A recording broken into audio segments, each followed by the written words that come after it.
Hello, everyone. We are back. That's right. Very short break today. I know all of you are maybe wondering the reason we are live here early today. We're going to do a little bit of pre-match analysis here for you. All a little bit of a talk, a little bit of a chat session. There is a lot to cover in this grand finals. These are two legacy teams. They've been here before many years ago now, 8 years ago. And this grand finals is a repeat between two countries fighting for their chance at glory again. Pre-match analysis here going to be done by myself, Chilirepair, joined by Dio and perhaps our third caster for this grand finals, Azer. Welcome to the grand finals, gentlemen. Hello, everyone. Happy to be here. Happy for another grand finals and looking forward to what I hope is a repeat of the winners finals. We, of course, saw Poland beat the United States 7-6 in the winners finals. So I am really looking forward to just how close this match is on paper between these two teams and hoping that it ends up delivering just as we saw last week. That's right. I think it's a very exciting day today. I mean, we just watched a show match. We let our testers have a little bit of fun. I think they worked really hard, but I think there's a much more important event that everyone's here for now. And I think hopefully everyone's excited to potentially witness a match that's going to be as good as the last one was last Friday. And only dream of getting another tiebreaker in this match here today. And this is a grand finals, which means that bracket reset is on the board, which means we could see two tiebreakers here today. Now, I know I'm asking for a lot, but if there's anything to ask for, I think it's got to be that. I mean, this is the potential for the most peak matchup we have seen in at least a year since the United States was dethroned by South Korea last year in the grand finals. So a lot to go on. But in this first segment here, I think we're just going to go over some of the legacy notes between these two teams. These are countries who have been playing OWC through all the modern iterations of the tournament. So any of the statistics we list off for you in this section here are going to be from 2013 onward. So we are skipping any results from OWC's 1, 2, and 3, and only going through the ones that are listed by year. And both countries have participated in every single one. So that is now 12 years of OWC between Poland and the United States, who both have some serious history in this tournament. All the way back to 2013, Poland, they were a top team for the very early iterations of the OS World Cup. They were a top 3 team for 2013, 14, and 2015, and before they ended up getting their first place in 2017, knocking the United States down. So they haven't quite been as high in the bracket ever since in most recent years that those here might know, 2019 onward or even 2018 onward. Poland has generally been a top 8 team at best. They placed top 6 in 2022, but that was their first time that they even made the finals in 6 years prior to that. So the fact that they're back on the podium this year is something we haven't seen since 2017. And the last time that happened, they won the tournament. So a lot on the line for Poland here today. Yeah, this is their 4th podium finish regardless of how it happens, or sorry, 5th podium finish regardless of how it happens, with those other 3 being 2013, 14, and 15. So it really has been a long time since we've seen Poland come into the OS World Cup as a true top contender. You mentioned 2022, they were 4th place in 2022, and they, in 2023, had a really interesting run as well. They had a lot of very, very good players. They seeded 2nd out of qualifiers, and then very famously, that's the first year that Australia made the podium. Well, Australia, they did that in part by knocking Poland down into the losers bracket in quarterfinals on tiebreaker. So Poland ended up actually facing the USA in losers bracket that year in 2023 and losing that matchup. That's why Poland was eliminated in top 8. They had a tough match versus Australia, losing that tiebreaker in the quarterfinals, and then ran into USA in losers bracket because that was also a year that the United States got knocked down to losers bracket early in the quarterfinals as well. So both teams meeting up with each other in that semifinals losers bracket in the second round. And of course, only one can get through. It ended up being the United States who would win that year as well. So Poland ended up losing only to 2 podium finishers, the third place team and the winner that year, and now are back again. They've got all the pieces of Exodia. They've got Malashevsky, who is the most decorated tournament player in the world. They have Milosh, who has been popping off in community tournaments and looking really good all tournament long. They've had Nahus, who has been doing the same and especially looked good in that last match, the winners finals. And they've got some other players who are a little bit less known players like Shedis, Kosturek, Shari Tori, who fulfill really solid roles for their team alongside some specialists like Hav and Rafis. So this is a really well-rounded roster that has that star power on it as well. It's a very, very good team for Poland. Obviously, the USA still a very, very strong team, took them to tiebreaker and winners finals, but USA coming into this match with a little bit of a disadvantage despite the historical advantage they have against Poland, albeit a very slight one. A slight disadvantage at that end. You know, the bracket reset is always a tough scenario because, of course, this being a double elimination tournament, meaning you need 2 losses in order to be eliminated. Poland currently going into this set with 0, the United States with 1. So there's that 50-50 chance that the United States has at dragging this one out to 1 loss each and bringing it to a bracket reset. And looking at the statistics between these 2 teams in terms of their overall matchups against each other, this is more than just a one-time legacy matchup. You know, everyone is really sort of thinking of that 2017 grand finals between the US and Poland, where the United States took 2 losses to Poland that year in the World Cup. They lost 6-7 in the finals, funny enough, the same thing that happened this year. And then they lost 5-7 in the bracket reset. So Poland did not actually go undefeated in the year that they won OWC. They actually ended up having to go all the way through to the second set. So they're maybe looking to be a little bit stronger with this star roster they have this year and looking to maybe avoid that bracket reset, keep themselves in a comfortable position. For the all-time stats on these teams, the United States is a decorated team, as everyone here knows. They are one of only 2 teams in World Cup history to have an undefeated win in a World Cup, the only other of which is South Korea, who defeated the United States last year in the grand finals. They did not require a bracket reset, 4-7 as a loss to the US. And the United States in that time has gone 77-12 for maps won to lost in all of their matches. That is an 86.5% win rate across all maps they have ever played in a World Cup. And that seems like a high number to match up to, but if you look at the stats for Poland, they don't look half bad, and this is not including this year's stats. They are 50-23 all time, which is a 68.5% win rate. So well above the median for what teams are expected to pull in a World Cup. And they are going to display that for us here today with a roster that I believe is the strongest that they have ever had. Now, besides the grand finals matchups, these teams have faced each other 7 times in total. The United States is currently 4-3 against Poland in their matchups, thus making Poland 3-4 against the United States. So a 57% win rate versus a 43% win rate for the other side. In those 2 matchups, the United States and Poland have both won 11 maps against the other team. That's right, they have the same number of map wins across those matches. So Poland, despite taking an extra loss against the United States, has actually won the same number of times. Likewise, the United States making up that difference on maps lost for Poland. They have 26 maps lost versus 20 for the United States. So a little bit of ground to cover in the overall matchups here, but Poland being 3-4, this is their opportunity to tie up this legacy matchup, maybe make this 4-4 and really bring back a dynasty we have not seen in a long time.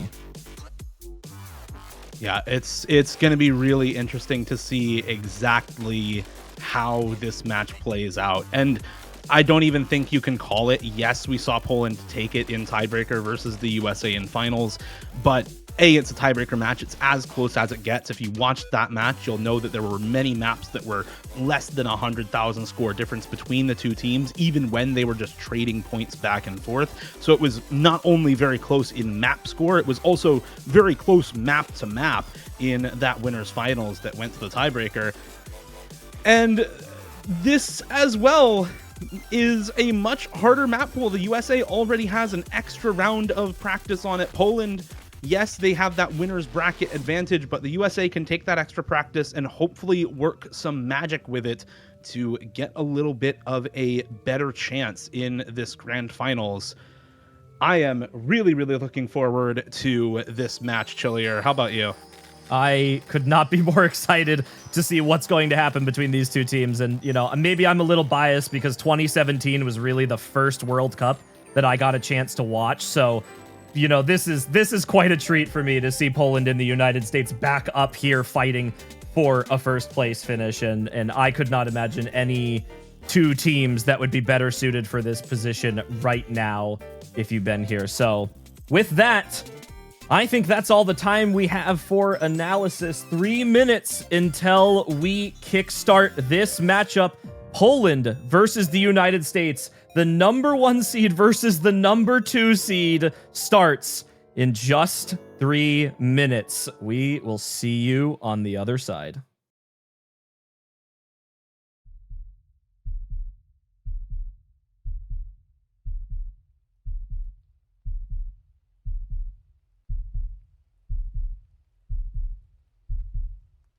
Long ago, in a time spoken of only in history books, a dynasty was forged through its prowess in battle, in a melody of fury and war. But a throne claimed through war always invites future challengers.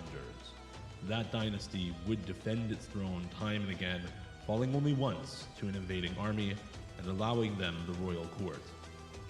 Though the throne was lost, it was quickly reclaimed in a year, creating ghosts of the former royal court in the process, with only one sage left to tell the tale of destruction in their wake. Kings rose and fell throughout the years, but all within that same dynasty, fending off all invaders from across the world, no matter the strength of their generals, no matter how decorated or how famous. They would face down bubbles of azure, rebounding with twin heroes to crush all opposition, stare down the Alpha and Omega, trounce the world's greatest hero in prominence, escape through the looking glass during tough battles before bringing judgment on their foes, and finally release their opposition from the hallucination of victory brought on by a neighbor to the north, until finally one battalion proved too much to bear for the longest standing dynasty in history. Now these monarchs have fallen, though the last to claim the throne is gone, wiped from the face of battle by mightier foes. A dynasty does not die in one generation, but the remnants of a past royal court have returned with a hero of legend to contest the dynasty once more. After traveling across the world, pulling the sword from the stone, accumulating badges of honor, training for this very moment, all the while, the Phantom Hero led his team as general alongside the one remaining sage from the last court in a battle leaving an inorganic dystopia in its wake. Now, temporarily on the throne, the Phantom Hero is challenged once again by the combined efforts of a dynasty eager to reclaim their place on the throne, expected to rule through the excellence shown across all 8 years of their reign. The dynasty, defeated once again in battle by their greatest foe and one of only 2 armies to best them in war, engage in battle one last time, even at a disadvantage, in a last bid for the right to rule once more. Will the most decorated war veteran of all time finally claim the throne and reseat the ghosts of the past to top the world for the second time? Will the American dynasty reclaim its place at the top and prove the strength of their full forces once more? Poland versus the United States. The most decorated player in history versus the most decorated team in history. One last battle for a year atop the world. One last match in the OS World Cup 2025.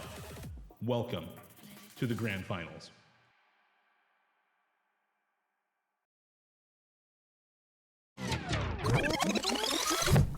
If you'd all like to move to the dance floor. Move to the funky beat. Welcome back, everyone, to the OS World Cup 2025 Grand Finals. It's time for the very last match of the tournament, the conclusion everyone has been waiting for. The two teams slated to make it to the top ever since the beginning of the tournament. Poland, your #1 seed, versus the United States, the #2 seed, and the greatest team in the history of the OS World Cup. I'm Dio. I am joined by Chillier Pair and Azer for the very last cast in the very last match of the tournament. It's a big one. It's a big one. It's the main event. We're finally here, and honestly, there's no way to predict who's really on top here. These two teams look so even right now, and there's just so many angles they have to play around. We've already seen the USA play against Australia earlier. We've seen them play around Boshi, man, running a lot of crazy plays on Nomad on all the free mod picks that they're tending to play around, and there's a lot of questions about whether or not, like, what is Poland going to be playing around, right? Like, they have so many well-rounded players. Of course, we made this great intro talking about Malashevsky, but he is so well supported in his team with Milos and Nahus. Sherry Tori has been filling for a lot of maps, doing really good, and Kosciarek as well particularly looks pretty good, so I'm really, really excited to watch this one. How about you, Chillier?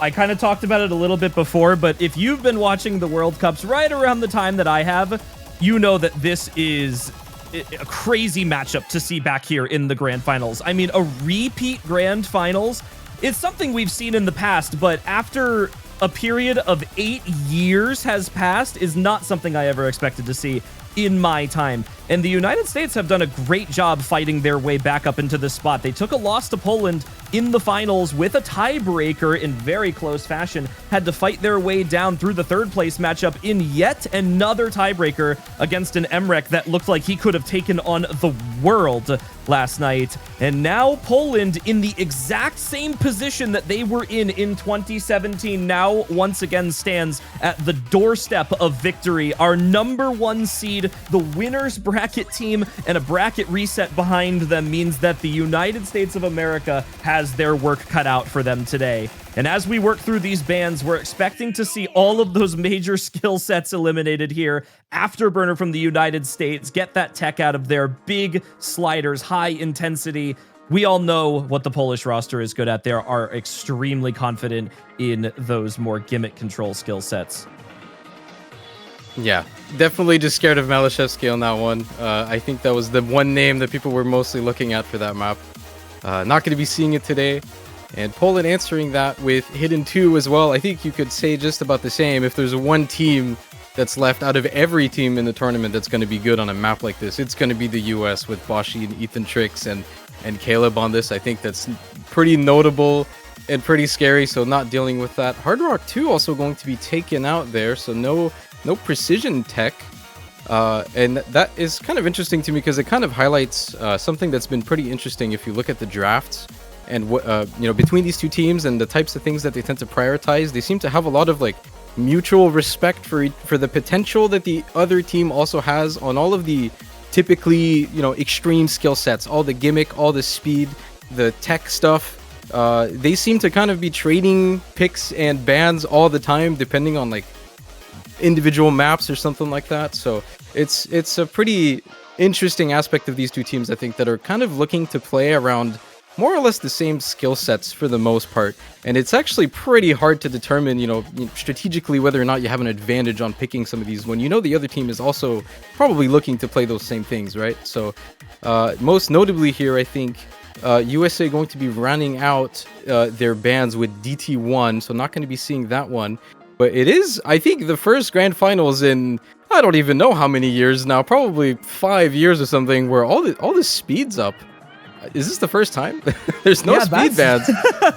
That's got to be a new one. I mean, there's always one team in the Grand Finals that absolutely terrorizes the mechanics pool. And it's so interesting, like you said, to see that these two teams are, again, showing the respect to the more niche skill sets, the gimmick, the precision, the reading, the aim control, more so than the mechanical skill sets. And I don't know if that just speaks to the fact that both of these two teams are way too confident at the mechanical skill sets overall, or whether or not one of them is just not willing to admit that they might not win one of the picks and give away some of that information. You know, Poland does have that third place matchup to go on for the United States, so they do have a little bit of information going into this. They know what the United States is likely going to play well on or not play well on, but the United States really has nothing going into this, so they are just going off of vibes, maybe off of what they experienced in the winners finals, and trying to sort of pan around it there.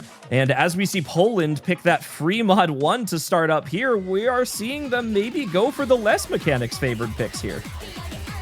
Okay, this is really interesting. So, I mean, I was just saying both of these teams are looking to play around the same things, and I mean, I fully expected the USA to pick this after Boshiman, I think, notably did pretty good on the no mod, and the rest of the team also did pretty good on the rest of this as well, running 2 Hard Rocks instead of USA. But Poland going to be first picking this one here, and I think this is a map that is probably, it's a fairly long one, right? 4.5 minutes here of mostly consistency, you know, density aim for the most part, something that Malashevsky pretty much likes a lot. You're probably going to be seeing Kosciarek here come in to tank the Hard Rock, and probably, honestly, Malashevsky might actually be taking a hit on this. Density aim is pretty good for him, and you're probably likely to see maybe Milosh and Sheritori, Evil Grape on this on the Nomad. And I mean, last time against Australia, for the side of USA, yeah, it was Taquito on the hidden, and they ran double Hard Rock on this with Decaded and Rectagon, which they've somehow been doing that a lot. They also did this for Free Mod 2 as well, so we'll see if they run that back here. But this is a map I think that for, you know, it's outside of the density part of this, I think if you're taking a mod, it's fairly comfortable. You know, if you're good at Hard Rock mechanics, I think it's a good map for you. So it makes sense for the USA to run both of those things.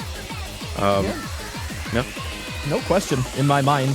The United States has, you know, generally been known to run that overmod on free mod in the later stages, which is funny because the last time they played against Poland, they actually avoided the overmods that we usually see from them on free mod. It was actually quite anticlimactic to see in that winners finals that they opted out of it. And I don't know if that was map pool based or whether or not they just didn't want to take any chances against Poland, but I imagine if we see that same United States, maybe they do avoid the double, you know, overmod on some of these maps. I don't know if this will be one of them because removing that density does favor a lot of these US players. And if Poland is picking into this, they're expected to be confident overall. And it does look like they are keeping the same mods as last time. Rectagon, Decaton, and Taquito going up against Nahus on the hidden, Kosciarek on the Hard Rock here. And of course, Malashevsky and Evil Grape up on the no-mod, looking for those confident no-mod combos from the top end of players. As we get into map number 1, free mod 1, it all starts here. All starts here for this grand finals. A couple of early breaks there for Kosciarek on the Hard Rock, but nothing to write home about early on. This map is pretty consistently difficult until about a third of the way through. A couple of breaks to match for Rectagon, Taquito, and Evil Grape. Sharitori there, the name change for Evil Grape on the side of Poland. So 1 no-mod and 1 Hard Rock remaining for the United States. 1 no-mod, 1 hidden remaining for Poland, with Malashevsky and Nahus still holding, Boshiman and Decaton still holding, and trades for the remaining 4 players in the lobby. Another break to come through for Taquito on that hidden for the US. But the recoveries for Poland doing a little bit better here in this first quarter. As Decaton falls, that's another full combo down for the United States. Nahus to trade, and it's 1v1 right now. Malashevsky versus Boshiman already on the free mod 1. Boshiman was the top scorer for the United States on this versus Australia, and he's looking to try and do it once again, but going up against the best tournament player regarded in the world in Malashevsky. And it should be noted, Poland going into pick number 1 here without Milosh as one of their top performing players, so it does speak to the absolute confidence of this Polish roster going into this match, knowing that they have a roster that's going to be able to compete. Now, there are breaks on both sides here. It does favor Poland overall, but again, it's the supporting combos meaning absolutely nothing right now. Rectagon just above 200, but it's barely going to pull back score, and it's all going to come down to this now. Bashi, Malashevsky, 99.9 versus 99.7. Who will break? Who will let the nerves hit after neither of them missed the space stream we saw yesterday? And as we approach the halfway point in the map, Dio, this starts to get dangerous. Yes, it does. There's a slider stream coming up soon that might just trip some people up, followed by a ton of really high spacing, high velocity slider jump patterns afterwards, or slider aim patterns, however you want to look at it. Here's that slider stream. Neither of them break on it. They're both able to hit it. Kosirek on the Hard Rock, the only player to fall there. And now we get into this next TI time. Nahu's next to break on the hidden. Decayton to trade out the Hard Rock. Taquito also falling, and it's one supporting combo and one full combo still left standing for each team. Boshyman finally goes down. That's the last FC down for the US. The supporting combo falls for Rectigon as well. And now it's Malashevsky standing alone. He finds the break as well. And Chillier now is just a scrap fight all the way to the ending. Both teams holding pretty much the exact same team score. 7K, 8K lead for the US, slightly climbing due to the misses from Poland, but no combo anywhere on any member going into the last third of this map. And this free mod 1 already off to a super close start in this match, as everyone still keeps finding these trades, and the score lead is just crawling its way over to the side of the United States on Poland's first pick, now up to 20K, but just barely any movement there on that score bar as misses continue to come out all over the place. Sub 100 combo for tons of people in this lobby, but it's Rectigon to hold, Decayton to hold, and Malashevsky to hold. Rectigon does find the miss, but Decayton and Bashi are matching those combos from Malashevsky and Sharitori. There goes Decayton, there goes Sharitori, and once again it's Boshyman versus Malashevsky going into the ending. Boshyman, Malashevsky, this is the same thing we saw yesterday, Dio. It was the big carry for both teams. They're going in, they're improving the scores even, and all of the supporting combos are dropped now on Poland as they lose 2 players in the last couple seconds here. Now 3 with Evil Grape. Malashevsky cannot do this on his own. The United States holds, Malashevsky misses, but the entire US trades it out. It's 35K, and any chain miss could throw this away. The United States continues finding misses, but so does Nahu's the biggest combo. And I think this 50K might just stand on map number 1. The United States riding on the back of Boshyman. Malashevsky trying his best, the top score in the entire lobby, and it might just be a break point. The score lead is going back to Poland ever so slowly. It's 34K, and I think we're out of time. Rectigon finds a miss, but so does Malashevsky, and that is it. A break point on map number 1. What a unbelievable ridiculously close map. Oh my god, man. Bashi pulling up on this one though. Guys, it's really hard to match Malashevsky on anything. And Bashi just really, when it's needed here, is going to be able to do it. I mean, fully expected that, I think, from the last match that they played on these free mods. Bashi is just so good. And after this, I'm definitely expecting USA to follow this up with a free mod 2. Because Bashi really good look good on that one, and I think that is probably one of their better maps that's left here, and I think it's good to leave Rectigon on Decayton as well to keep familiar with the Hard Rock here. They got their warm up out of the way, but yeah, I mean, losing your first pick like that, I mean, someone must have had a crazy score in their locals there. I mean, probably Malashevsky. Right. Right? Yeah, I think you're expecting him to FC the blow-in map, right? Yeah, not going to end up working out, though. So going to be opening this with a break point. And USA now finds themselves in a good position, and they're not going to go for Knight of Knights here. They are going to go for Panagia, which is also, I think, a pretty good pick for them. I mean, these players, honestly, on both teams, again, I'm going to keep saying this, these teams are really evenly matched in terms of what they're looking to play. And so when you're looking at this very, map that just screams, this is hidden tech, this is just the hidden tech map, there's Malashevsky in here still, right? Like, there's a lot of really good players on the Poland team, but USA is going to be running this, I think, with Ethan Tricks, who's, going to come in for a couple maps, but this is going to be one of them. Taquito as well on this. Looked really good. I think dropped 500k on this against Australia, and probably going to see Caleb come in for this one as well, who we don't see too much of. Definitely one of the more specialized players who's only going to be playing 1 or 2 maps, I think, but when he's in the lobby, I think there's an impact to be made. This was one of those maps in the match yesterday, and we're sort of drawing some parallels here. That first map, under 40,000 score difference. Now, not quite as close as US versus Australia yesterday, which started off with 2 sub 20k score gaps on breakpoint eitherwise. This was a pretty solid performance from the United States overall. Taquito looked really good. Decaton found one very unfortunate break in the middle. Ethan Trix brought up the other side, and then Caleb a little bit further behind, but still almost at that 300,000 score line. Meanwhile, Australia, I mean, it was very much MREC on that map. I mean, a 763k is going to win your team the map every single time. And the question we are really looking for on Poland right now, and it's something that we are going to probably see a lot in this match going forward that we didn't see on map number 1, which is Malashevsky and Milos both being in the lobby together, let alone Nahus and Evil Grape, who are exceptional hidden players. That is that duo that has been terrifying for Poland this year. And if you get both of them in on a map that they're confident on, well, you basically got like 1.5 MRECs between the two of them alone. And now you start to get to that worrying point for the United States here, where do they step up and give that score gap that they maybe lost by again yesterday? And we have yet to see what's going to happen on a hidden pick. Yeah, I think the important part here for Poland too is their supporting players on this are pretty good. Obviously, you're looking at Malashevsky and Milos on this, but Kosciarek and Nahus can definitely do some damage on this one here. So, you know, we might be looking at another breakpoint duo here. I wouldn't be surprised. I definitely would not be, and I think this pick is really interesting. The United States in the last couple of matches has really preferred that Hard Rock pool, so this first pick hidden is definitely an interesting one, but they have some very, very good hidden players on this team, and they're off to a good start. Some early breaks here for Nahus and not Milos, actually, that was Bancho, just Nahus here with that early break for Poland.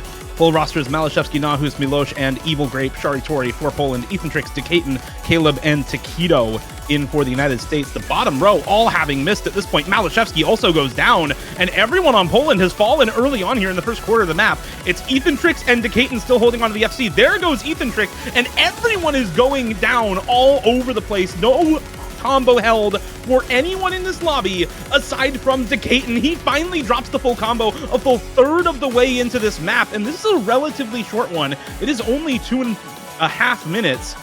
So this 90k score lead is gonna do some work for the United States. Malashevsky has the best combo, but he misses as well on this build-up section, and now halfway into the map, it's the USA with a 100k score lead and no combo anywhere for either team. Well, I was about to say that you don't really want to see those top scores on the United States as the lowest combo, but as the recoveries come through, Caleb and Taquito and Decaton, all three of them matching the recovery combos from Poland. As we pass the halfway point in the map and Milos chain misses the big stream, Caleb and Decaton both traded out. It's Taquito fighting a battle alone right now, but as Evil Grape breaks, it gives him just a little bit more breathing room. A third of the map left to go. Taquito has missed, and the United States now finds a full reset, and it all lands on Nahus and Malashevsky, and now both of them find a break. There's nothing Poland can do. They pulled back 100,000 score, and it's gone in an instant. Those combo breaks for Malashevsky and Nahus could not happen if they wanted to break point back on this first pick from the United States, because no one is able to hold for Poland, neither the carry players nor the support there on the bottom row. The United States with two 300Ks from Decaton and Taquito, alongside some really solid scores from Ethan and Caleb, going to be converting on their first pick. It's still a close map for sure. It's still less than 100k difference Chillier on this pick, and we are blessed with two incredibly close maps to start this out. There goes a huge chain miss at the end for Poland, and what was a sub 100k difference rockets up to 160k for the United States to end off that map, holding on to that really difficult ending section and not finding those chain misses. Near 400k for both Taquito and Decaton, completely top scoring the lobby. Big reason why the United States were able to convert there. Yeah, you know what's crazy too is this United States score is a lot lower than what they did last time. I mean, Taquito dropped 524,000 points yesterday. So, you know, maybe even below what they expected to run this, and they're still able to win on this. So I wonder what that really says about the state of this lobby right now. I think people are really nervous. And I think we have yet to really see, you know, both of these teams really show up on these. I think they're still kind of warming up, and I'm really interested to see how much crazier it gets, right? You know, grand finals on a very hype World Cup overall, I think is going to affect a lot of people on nerves here, right? So we'll have to see what they go with afterwards. It's going to be Poland picking next. And I think on paper here for this Poland team, I would expect them to try, or at least kind of dip their toes into some of the more like mechanics-centered picks. I was looking at DT1 before the USA banned it, so maybe that tells me that this might be a good angle to be looking at. So even when they faced in finals, the USA banned Nomon 1 and 2 against them. So definitely expecting at some point to be seeing this Nomon 1 pick, but we are not actually. We're going to be continuing with the hidden. See, they're just, they're just trading picks over and over. So RIP here, map by Petal. We're going to be seeing some 270 BPM alt aim here. It's a good one. This map is really good, Chiller. Well, this map is honestly one of my favorite songs in the entire pool. There is just something special about seeing this played in a match right now, and I was sad to see it not picked in the show match, but I sort of knew we would get to see it here, so there's really no question in my mind that this isn't a good pick for Poland. It was in sort of like a private watch party for the match that we had seen versus the United States and Australia, on Friday night or Saturday for those that are otherwise. But MREC putting up 719,000 on this map, winning for them by 159k over the United States, whose next closest was 562k on Decatur. And the first thing I said when that map finished is, wow, Malashevsky could probably FC this map and do the exact same thing. Yeah, I mean, pretty much. I think that's an important narrative for this match. I think is based on how the USA played this previous match that they played. I don't think any of them particularly had any standout performances on any. There's no major carries. Nothing was ever close to an FC, which has got to mean something when you're against Malashevsky, right? You've seen that it meant something when you're against a player like MREC who was able to put up these FCs. So while I think the USA in general, everyone's playing really good, I don't think, looking at it from an outsider perspective, or maybe from the perspective of Poland here, I don't think they necessarily have someone that looks like they can match Malashevsky, who I think is going to just have a wonderful old time on this, right? So I think being in that position, if you're Poland here, if you're picking these maps that you think is going to have, the potential of an FC making a big difference here, makes a lot of sense when you look at this pick. And I think they're pretty well supported on this one. I think the rosters for this are actually going to be changing. We're going to be seeing Pez for the USA. I believe Ethan Trix was playing this instead of Pez against Australia. So slight change for them. And I think Poland here with a pretty nice looking roster here. Malashevsky with Nahus, Milosh, and Kosciarek as well. So should be a good one too.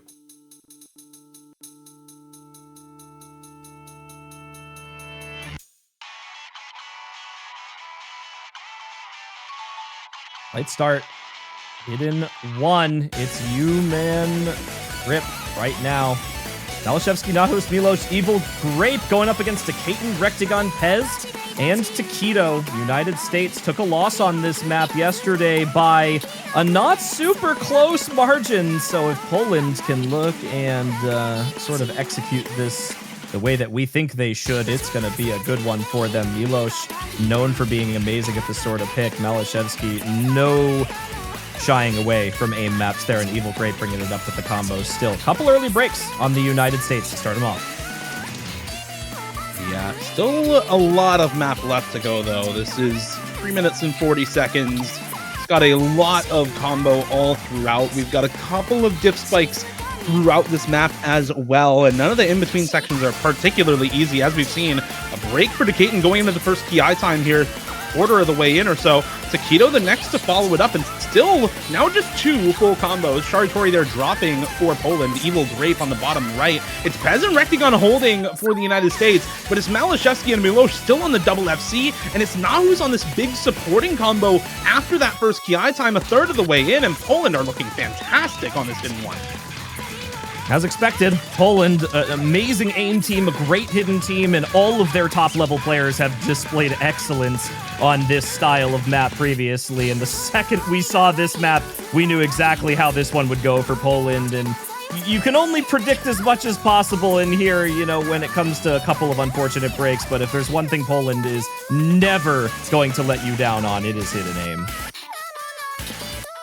I mean, clearly they've got 2 people who haven't let anything down so far, still holding on to that double FC for Malashevsky and Milosh, over halfway into the map now. And Nahus on this reverse choke is only about 100 combo back from an FC as well, going into the second PI time now. And the USA, I mean, Rectigon is still holding here. He's maxed that combo from Nahus on the reverse choke, but the double FC is unmatched for the United States. No one able to put up anything close. And there goes Rectigon, somehow still no misses for any of those three big combos on Poland. Finally, one of those goes down. It's Nahus to drop, but the double FC still stands, and all 6 other combos have broken in this lobby. Chillier, Poland is absolutely demolishing the United States on this map. It is not going to be close whatsoever. Malashevsky and Milosh, two of the best hidden aim players in tournaments, full stop, displaying their sheer dominance on this map right now. The hard part too? Oh my god.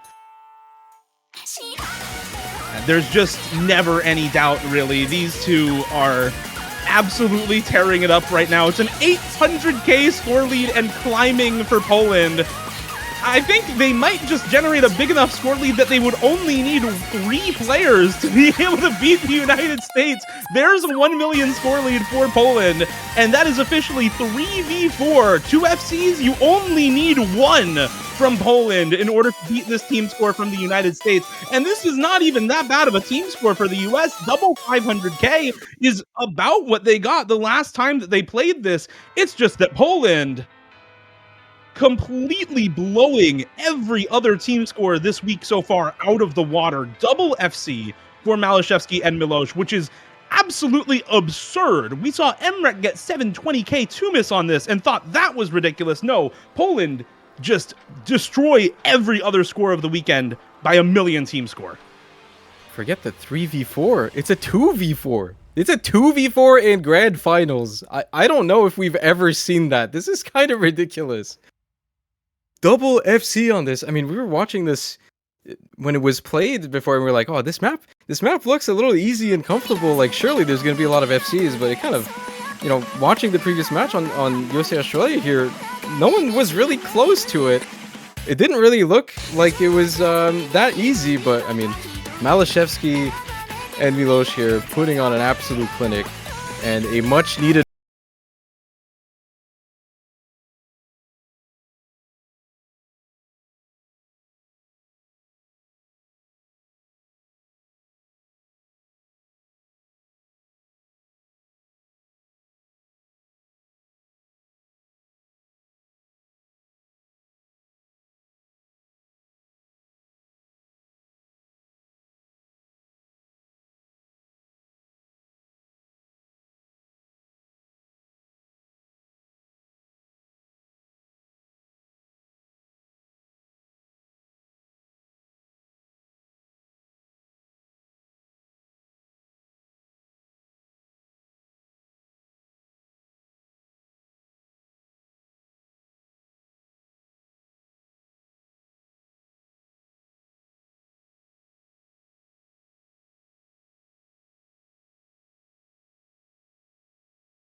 both of these teams here. The USA picked all 3 of the Hard Rock picks in that pool, which is not significantly that much easier than this one. Like, they're pretty comparable in difficulty, and they've basically won all 3 of them. Hard Rock 1 was and 2 was a 300k difference.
top score, and it's not going to measure up to what is needed to take this break point from the United States. That extra roster depth, so good for them. Pez and Rectigon both outscoring Milosh, the second best score on Team Poland.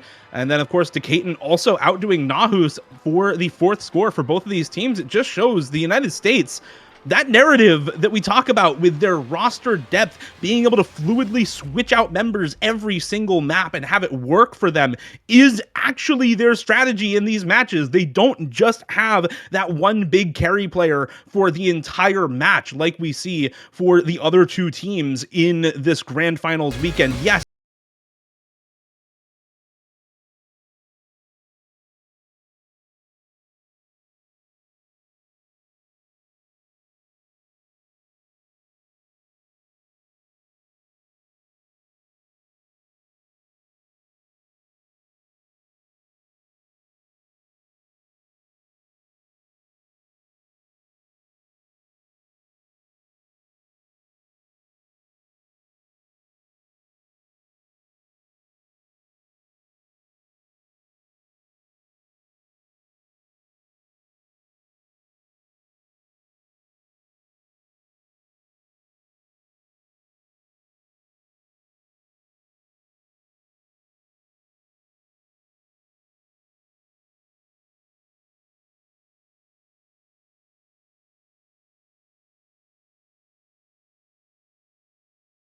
On paper, when we were doing match prep, I was looking at both Fremod 1 and 2 to be quite good for the USA because of how consistent Boshi is at Nomad on this and how well they can support him with pretty good modded scores on this as well. So, I mean, Boshi dropped 600k on this.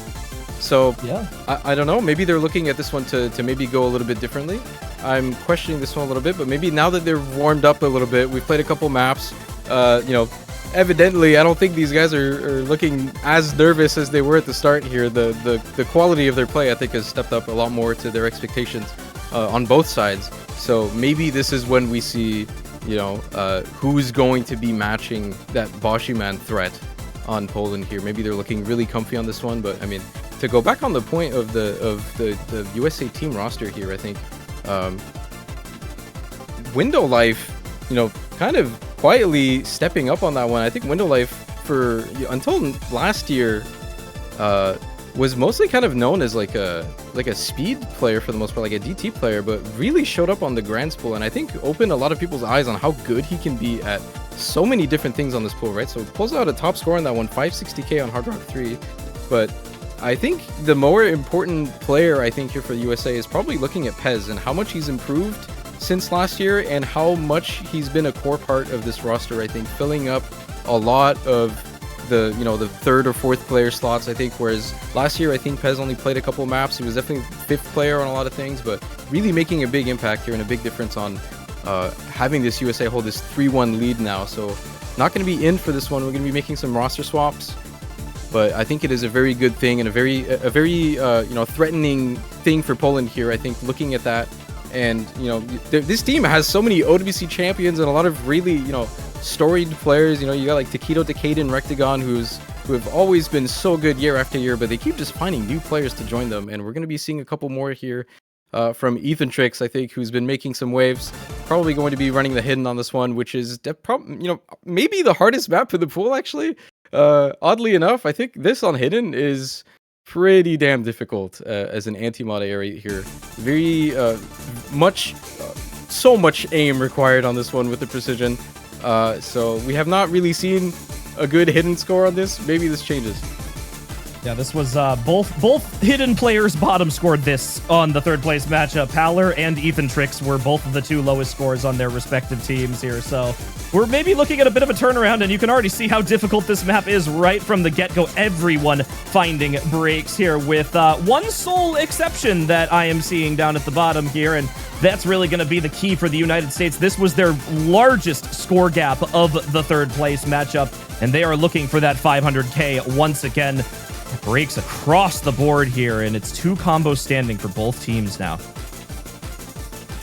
Two combos for both teams, but clearly you'd prefer to be in the United States shoes right now. There goes Rectagon. He was that second top scorer of the lobby for the United States in that matchup against Australia. Got nearly 550k on Hard Rock on this, which you can see just how ridiculous the aim is a really impressive score. But there goes Bocce Man, there goes Ethan, there goes Decaton, everyone on the United States missing on that pattern. It's Kosirek and Evil Grape to trade out for Poland, but Malashevsky and Milosh hold on. Milosh breaks on the Hard Rock a little bit afterwards, but Malashevsky on this Nomad is still holding the only big combo in the lobby now, going into the second Ki time halfway through, and he really needs to hold to bring this over to Poland's side. Remember, this is a pick for Poland. We have been focusing on the United States because of how ridiculous Boshiman's score on this was in the match against Australia, but this is Poland's pick. This is Malashevsky saying, I can do that too. Whatever you do, I can do better. I am number one. I am the most decorated tournament player in the world, and he right now is showing off on this map. 700 combo and climbing, 400k and climbing. Nobody else near him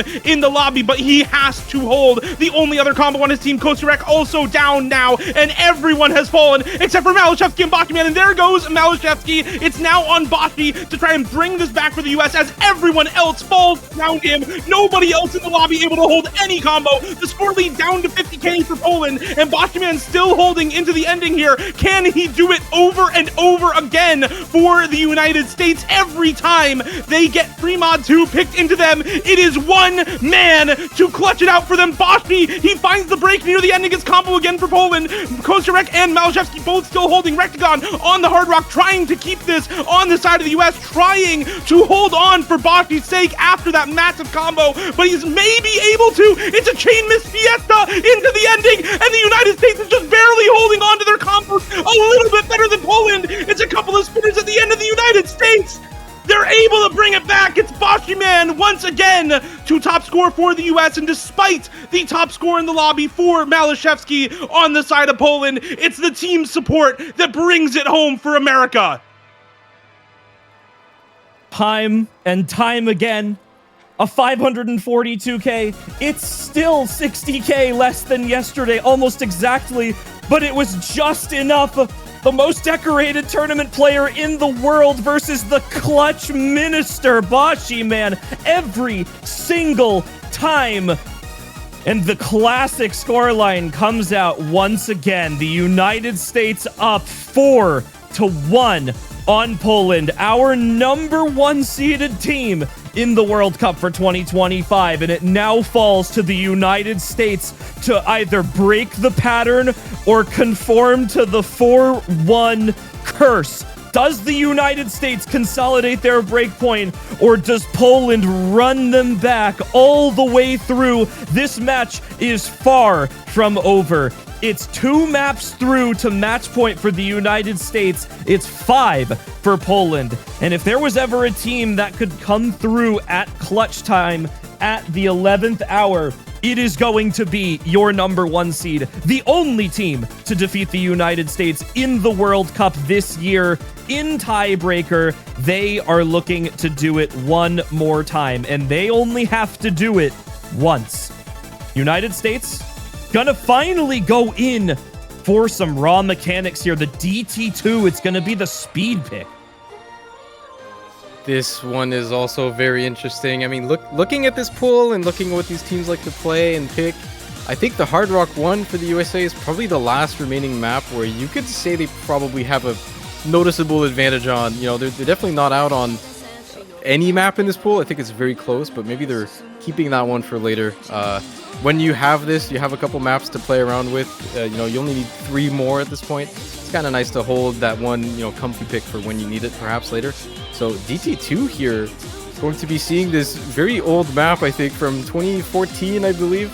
I think the most notable part on this of this one is that it's old. It's a little bit janky. You know, there's a lot of players that you'd expect to do good on this, but maybe have not necessarily the most amount of experience playing these maps, and tend to break on a couple things here that they don't really see in modern maps nowadays. But it's worth saying, Poland does have a very good DT player who's used to playing a lot of DT jank since the very olden days, right? So maybe we actually see Rafis come in for this one.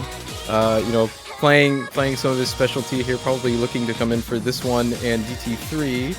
But USA here, I mean, this map did not look like a particularly strong one when it was played against Australia. I don't think they have a full 4 for this. I mean, we saw Rectagon, Pez, Window Life drop 500Ks, 400Ks, but Taquito dropping under 300K on this as well. So maybe looking for perhaps a different player to come in for this one, or maybe Taquito had a bad day on this one. But it's pretty tough at this BPM. Like, it's pretty high. The speed picks in this pool are no joke, and it's nice to finally see one of them because they're pretty much always banned out.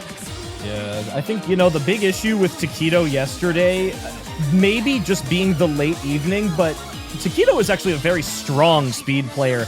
I really think it's the 10.5 that took Taquito out. Being so late at night, I mean, an 11 p.m. match is always going to affect your ability to read high approach ratings. So I think maybe just a little bit lower than we were expecting. But this Polish speed roster, I mean, Nahus, Milosh, Evil Grape, and Rafis, the one and only, the only player, I believe, to stand still from the original Polish roster to defeat the United States 8 years ago in the grand finals. Now coming back to assist the youngins once again, hopefully here.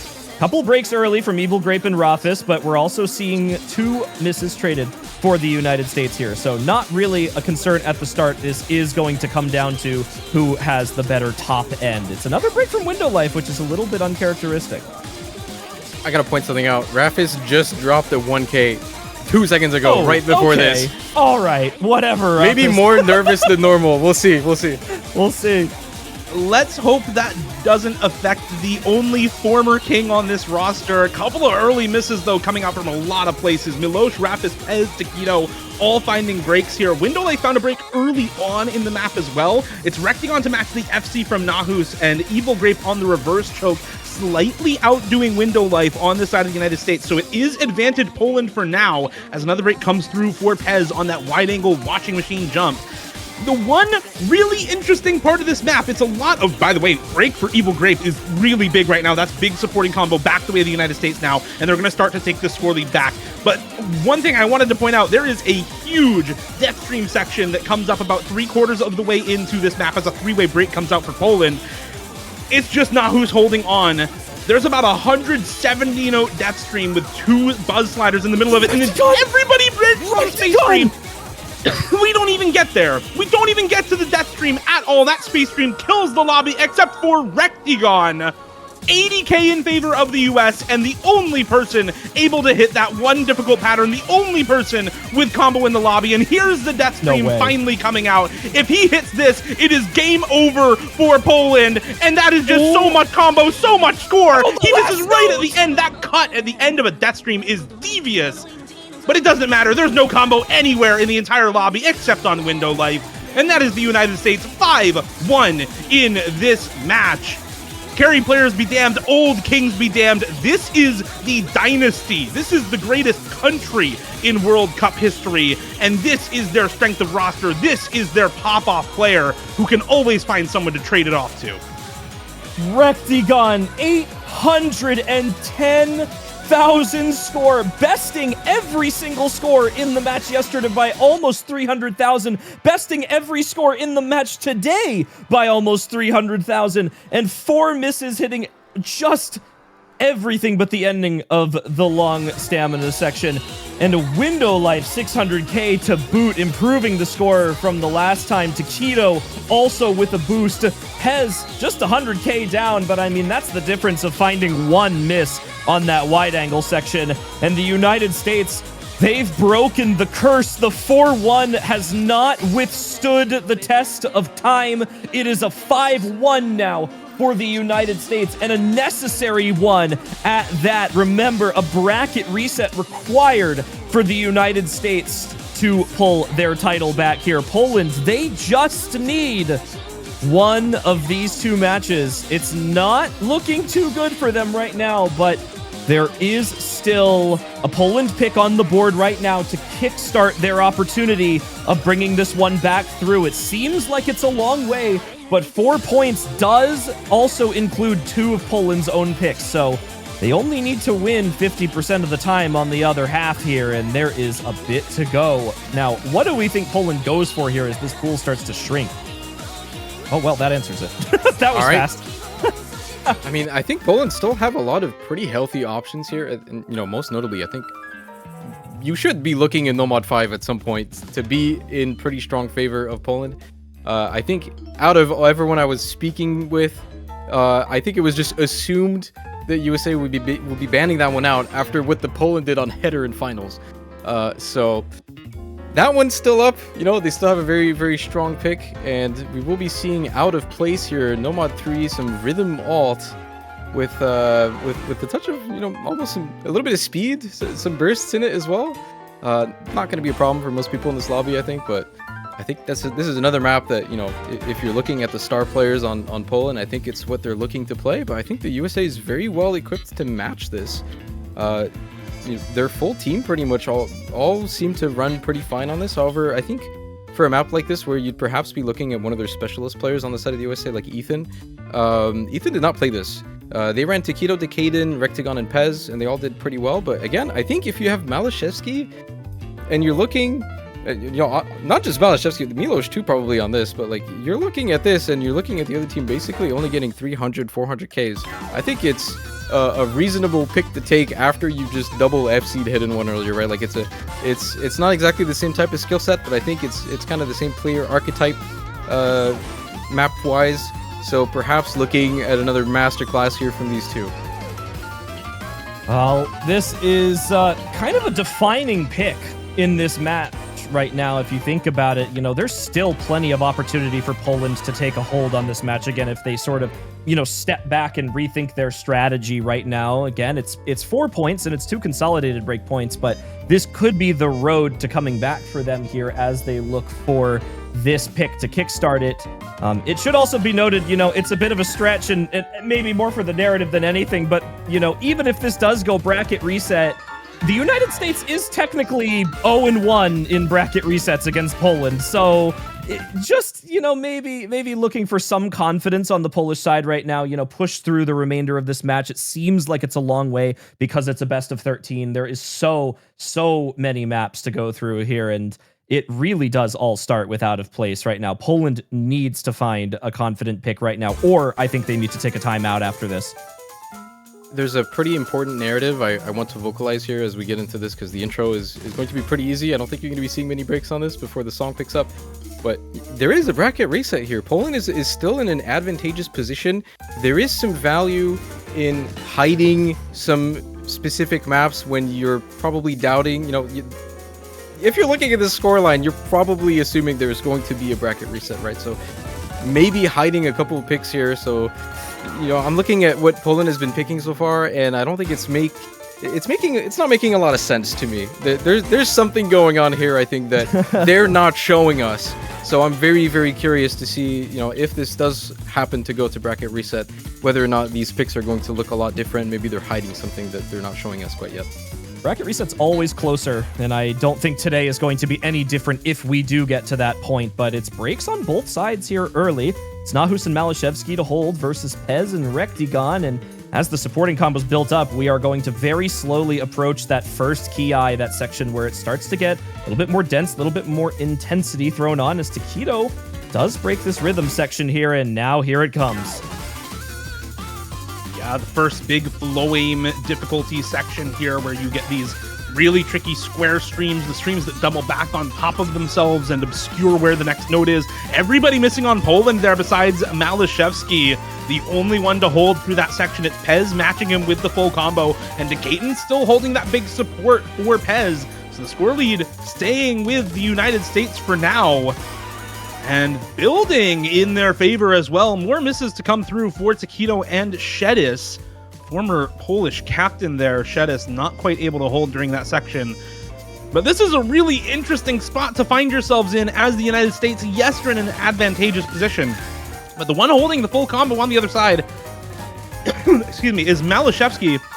On a rhythm alt Nomad 3 like this, it is really, really tricky, but there he goes!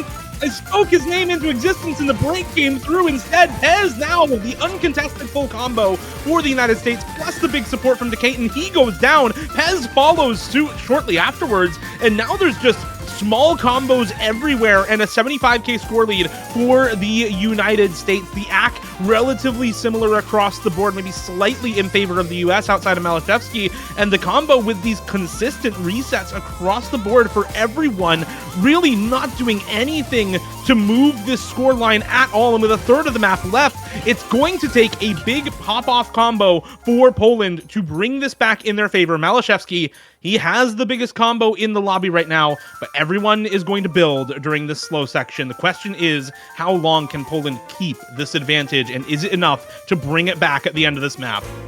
Well, Pez has the combo, Decatur has the combo. It's a full 300 across the US. Poland here into this wiggle section does have the highest combo in the lobby. There is really no outlier here except now Shedis finding the break. That's a 400 combo lost for Poland. Big dense pattern here. It catches 3 players off guard, 2 on the United States, and that keeps things dead even for the 2 teams. It's Rectigon and Pez, that #1 score for the US right now, finds a break at the ending. It's Malashevsky and Milos into the hardest section at the ending of the map. Malashevsky finds a break, and all it's going to take is a miss from Rectigon to give this to Poland, but he doesn't find it. There's one more section after the rhythm bit at the ending here. Milos has it. It's sub 50k, and Milos finds the break before he even say anything. Rectigon into the ending, 340k and climbing, 90,000 overall for the United States, and this is the worst possible doomsday scenario for Poland. This is the 1-6 lead now for the United States. Match point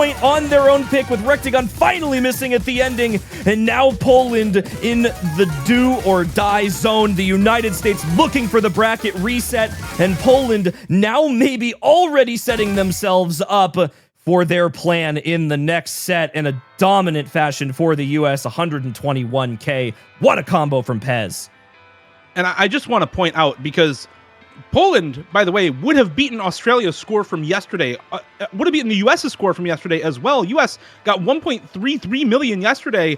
Pez bottom scored yesterday with only 290k. He improved by almost 200,000 points, beat his score from yesterday by 180k. Sure, didn't top score the lobby, but this is the thing that we have been consistently talking about with Team United States throughout this grand finals, throughout this tournament. When you face them off against Poland or against Australia, like we saw yesterday, or against Poland last week in the winners finals, it's always about whether the team consistency for the United States, whether the roster depth and the ability for any of these players to find their pop-off run on a given day is enough to outweigh that single carry player on the other side. Malashevsky set the top score in the lobby. He was the best player across both teams on that map, but unfortunately, the support just was not quite there enough for Poland to be able to take advantage of that fact, and the United States now match point up, go with DT3. I like this. I like this as a pick. Again, there's not a lot of information to be found, at least in OWC. You could go back several years. These maps aren't played, they're always banned. You're in a 6-1 position here. It's looking really good for the USA. I think you have some breathing room.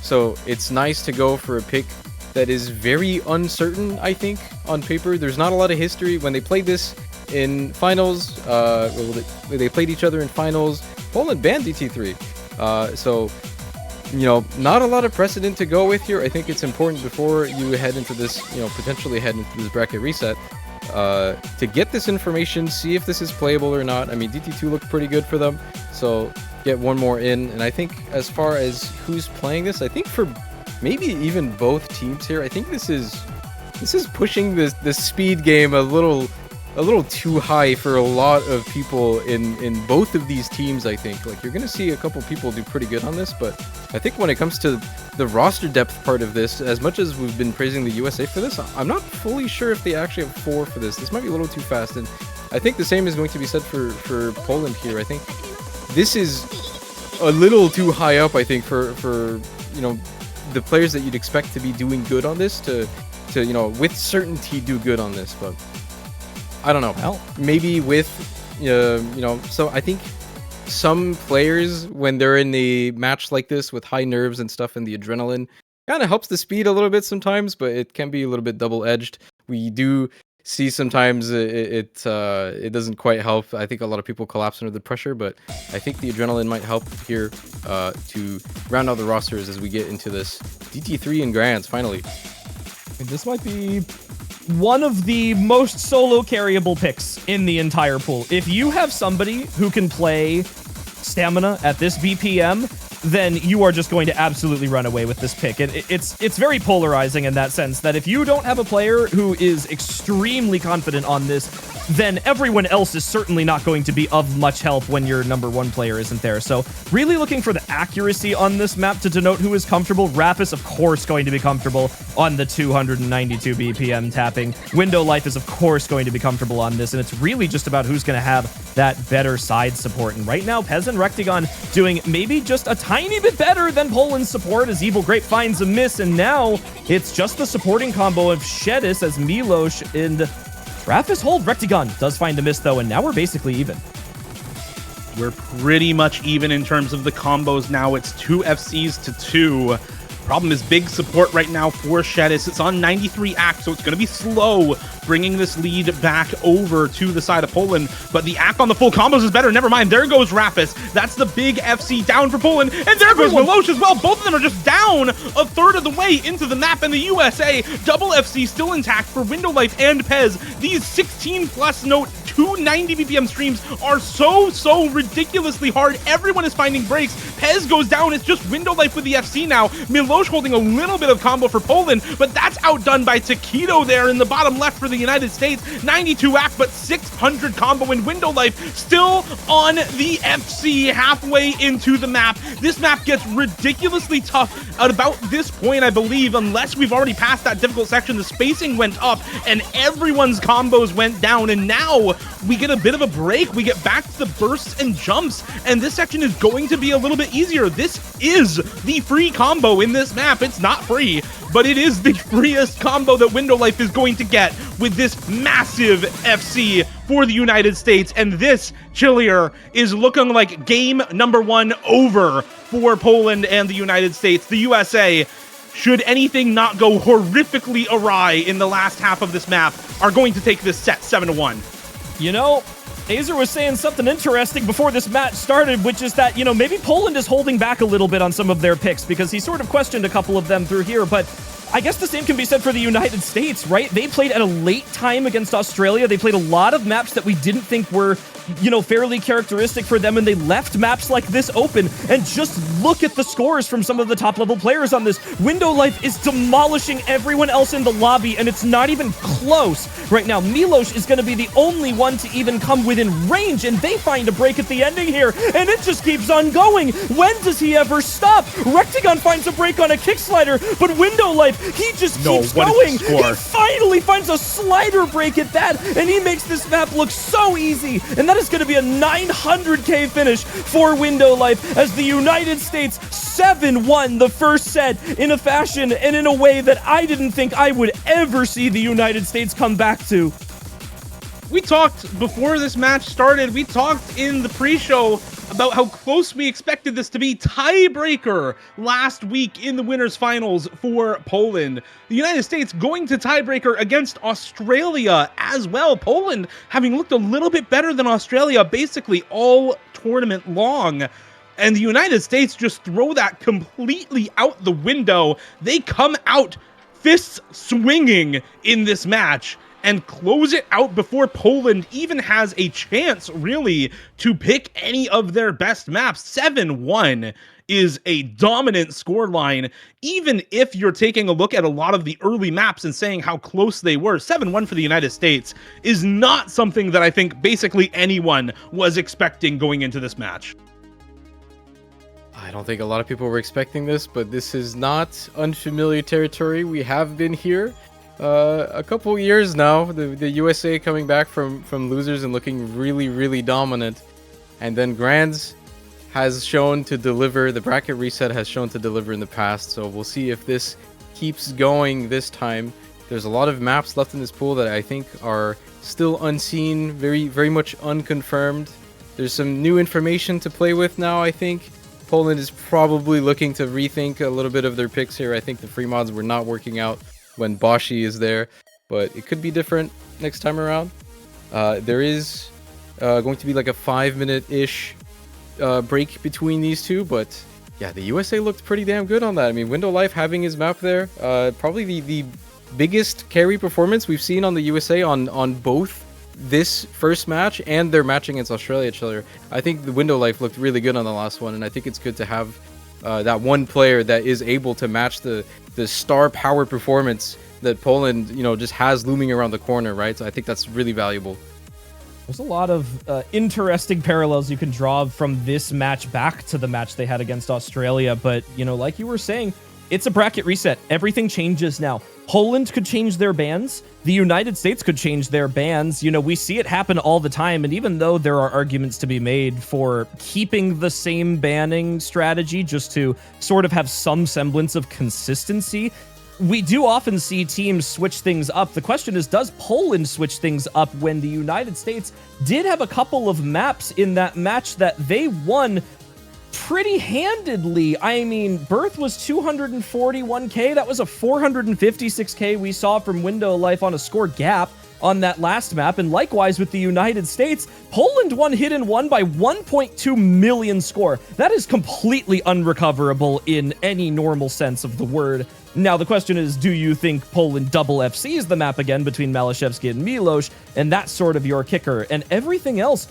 was pretty close. So you're just banking on everything sort of reigning the same and running through the match in the way that you only know how. So you have to hope that Poland isn't shaken by this first match, that they maintain the picking strategy that we know that they can run with. They're strong on the aim. They are strong on some of these gimmick skill sets too, as proof by some of those smaller score gaps. I mean, 10,000, 39,000 on some of these picks, even just 100,000 difference between the United States, and that is not a major difference overall. So there is plenty of opportunity for Poland to be able to bring this back and make it much, much closer in this second set. Now, do they have enough in them to bring back 6 points over the United States? We're going to definitely have to wait until the match starts to see, but there is always variability in a bracket reset. And like I said before, the United States has technically never won a bracket reset against Poland. They have always been stronger in the reset, and I do think Poland did save a lot in that first match based on what we've seen from them earlier in the tournament. Likewise, the United States, they gave 125% in this match. They are not about to let themselves go down 2 years in a row from that first place spot, and Poland is going to have to give absolutely everything and more to win this next set. I think there's a couple of maps as well that we didn't really see in this first set that I think could be some decent picks for Poland. I mean, just going off of the last match, Fremod 1, Fremod 2 were both super, super close, right? You had 10k on the Fremod 2, 39k on Fremod 1. And maybe you start thinking about picking into things like the Nomad 1 or some of the other more aim-focused maps, DT1, if it's left open by the United States. They did, of course, ban that out the last time around. We saw Nomad 3 and Hidden 3 and Hard Rock 3 for more kind of alt-focused maps, but we haven't seen some of the more tech-focused picks in this pool. Nomad 4 in particular is something that I think could be really, really good for Poland if the United States decide to leave that up this time around, instead maybe banning out something like the Hidden 1. Similarly, we could maybe see the DT4. It's a map that the USA lost versus Australia.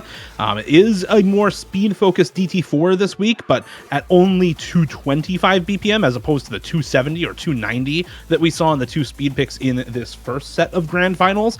I think that map's a lot more accessible for some of the players on Poland like Malashevsky who would want to play some of the more tech-focused DT maps in this pool as well. And maybe, just maybe, we see something like that Fremod 4 super clip farmy alt map for Poland as something to take advantage of them having the two best players in the lobby, right? If you can lean into the skill cap for Malashevsky and Milosh on this, the hardest pool of the tournament, I think that's a valid strategy to just pick some really, really hard maps, because we've seen that the USA, their supporting players really have outscaled the supporting players for Poland. I think it's time to maybe just lean into the best players on your team for Poland. We'll see if that's the strategy they want to go with going into this last match, the bracket reset in Grand Finals. I think there's 3 or 4 maps here I think I'd like to bring attention to.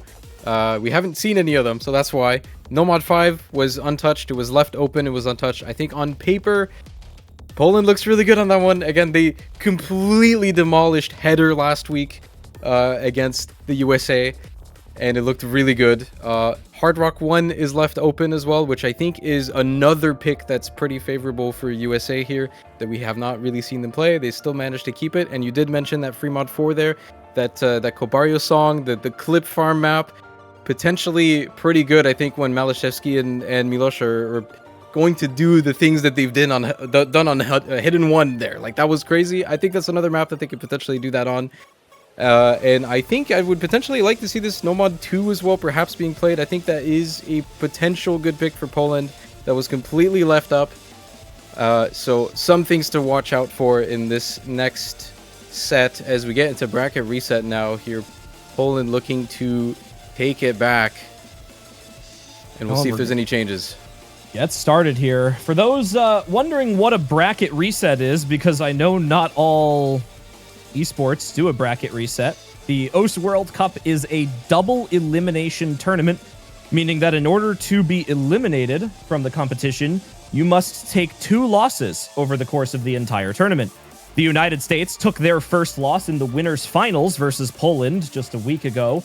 And this weekend, Poland now just took their first loss against the United States in that first set, meaning that both teams have a singular loss now going into the second set, looking for the second. And man, the bans are switching up instantly. That might have been the fastest Hidden 1 I've ever seen. I mean, can you blame them? Nope, 2 not at all. FCs on that? Like, okay. Somewhat expected, let's be honest. Like, somewhat expected. Get the hell out of here. I was no questioning chance. Still whether or not they would actually do some changes on this, because I mean their 2 bans are good. The USA's 2 bans are very good. It was Nomad 4 DT1. I think those are very good bans, but I mean that map was not close. Like, someone's got to say it.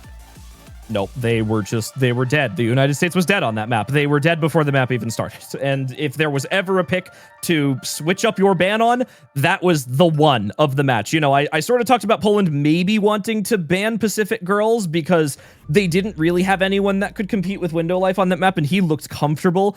Even then, that was not nearly as set of a ban switch up, I think, than that Hidden 1, because if Poland switches their bans, they potentially have to leave up either Hidden 2 or Hard Rock 2.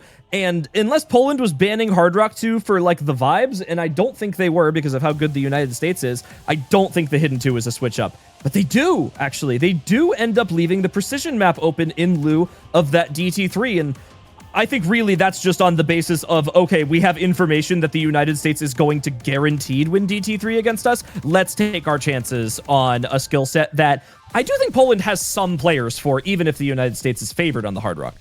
I mean, this is what I thought their bans were going to be going into the first match. This makes sense to me. It's a solid adaptation. The Hard Rock 2 is really scary, I think, when there's people like Decaden and Rectagon on the other team, but I think Poland has a much higher chance on that one. On a, you know, compared to this DT3, that's a much more like binary skill set. You know, it's if USA is going to pull stuff like that, if Window Life is going to be able to pull stuff like that, and it didn't really look like anyone was going to match them, it's over. Like, that map is lost. Get it out of the way. I think it's a good adaptation, and we'll have to see if USA chooses to change theirs a little bit further here. I think you're going to see the Nomad 4. Yeah, no, yep, that one's not going to be changing. I think Malashevsky is just too scary on that map. Honestly, just way too scary. And no now sliders. I think, even looking at last year, when he wasn't even playing, right? The show match, not the show match, the showcase replay that he was doing for Organics Decay was just absolutely ridiculous. It was unmatched. And so I think having that on your mind, I think is really scary. Now that he even has support on this Polish roster here, there are more people than just Malashevsky that are going to do really good on this one. So it's a good band to keep up here for the USA, and it's going to be Poland to be picking first. And I mean, the board is wide open here. We'll have to see if they adapt, if they keep going with these free mod picks that are a little bit contested, or if they have something else in mind. It's going to be tough. I mean, you know, Poland's singular map they won in the first set has been banned. So Poland either has to pick a map that was not selected in the first set, or they now risk picking a map that the United States won in the first set, which is always it's scary to first pick into that. Even if you think you can win the map still, it is a very apprehensive position to be in, like, oh my goodness, if I make the wrong selection here, I could potentially be shutting my team down for map number 1. And all things considered, I think Night of Nights is the best pick for them here. It's gonna be the DT1, though, on the aim, which might be a good pick for Poland here, but, you know, I was maybe looking towards a Night of Nights replay. I mean, that was a 10,000 score difference, and it was on the basis of Boshiman putting up yet another 500k. Malashevsky missed once on a wide angle, but Poland going in for the mechanics aim on the speed here. They didn't look super, super good on the double time pool in the first set, so I'm maybe wondering if this super high AR aim is going to be a little bit more comfortable for them here. They certainly have the roster for it. I mean, this was banned last time, right? So maybe looking to just start off strong on the pick that at least the USA feels they're disadvantaged on. I don't know if Poland is going to feel like they have the advantage on this one, but I think after seeing that it was banned out against them, it might make sense as a pick. And I mean, I think when you're looking at this roster and you know, outside of the top end of their roster, you know, they have a lot of players that really like this type of map.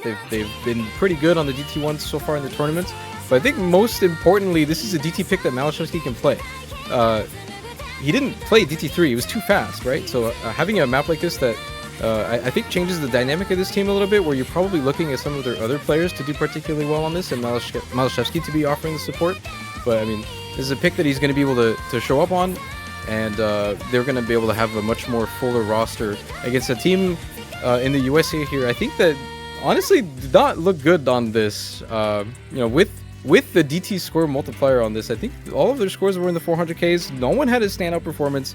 This DT team, or this USA roster, does not have like the DT1 guy. Like, there's no DT aim guy. There's so many wonderful players on this team, but no one particularly stands out outside of maybe Decaden sometimes. Yeah. Which I think Decaden was the one top score. Actually, no. Basically, they all had the same score pretty much. Decaden, Rectagon, Pez basically all had the same score, around 400k. For 450, 460. So we'll have to see if Poland feels more confident on this one. I think it's going to be really important for them to start this off strong, not off of breakpoint. The mental's got to recover here. It's a brand new match, and I think they're looking to show us what they can really do now. Let's see how they tackle this bracket reset. Poland now have as much information as they could possibly ask for. They've got the tiebreaker match from losers finals for the United States against Australia. They've got the first set of grand finals as well. Both teams now 1 win and 1 loss against each other in this tournament. This final match to decide everything for the OS World Cup 2025. Starting off, very, very early break for Rapis on the side of Poland for their first pick. Window Life to trade it out on the side of the United States. I think one thing to discuss with this map is there's a lot of hard sections in the first half of this, the first 2/3 of this map as well, as we get into this first Kiai time. But there is a section about 2/3 of the way in that is probably going to delete everyone's combo. So whatever the score is at about 2/3 of the way in is really, really important to take stock of, as just everyone is finding breaks during this first Kiai time. It's Milosh and Malashevsky to hold on. Takedo, Decaton, Nahus, and Rapis all finding breaks. It's Pez with the matching full combo for the United States, and Window Life on the support. Slight combo lead for Poland a quarter of the way into DT1.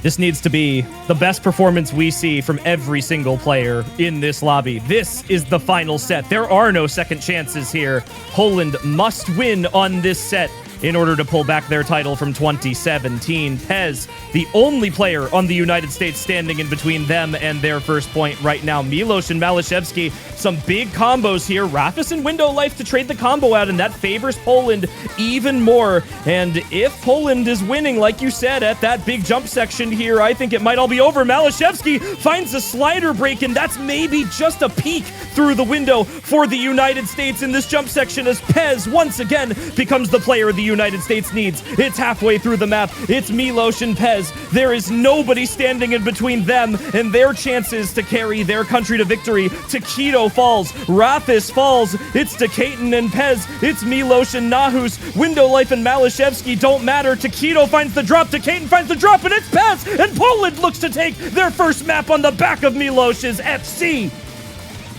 Milos still holding. He finally misses right at the end of the biggest diff spike in this map.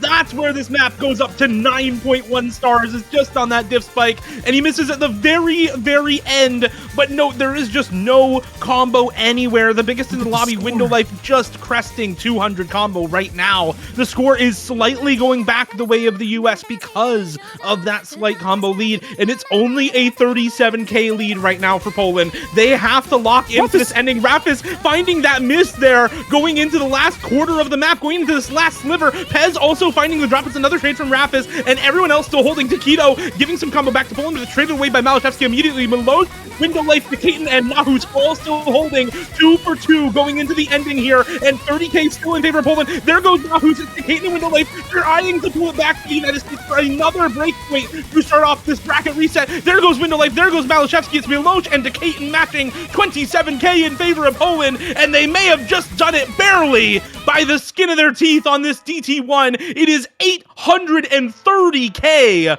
for Milos on the double time one. The carry player Poland needed the night for his general to take the win on double time one with a ridiculous near 99 AC 1 miss on Wonderstella.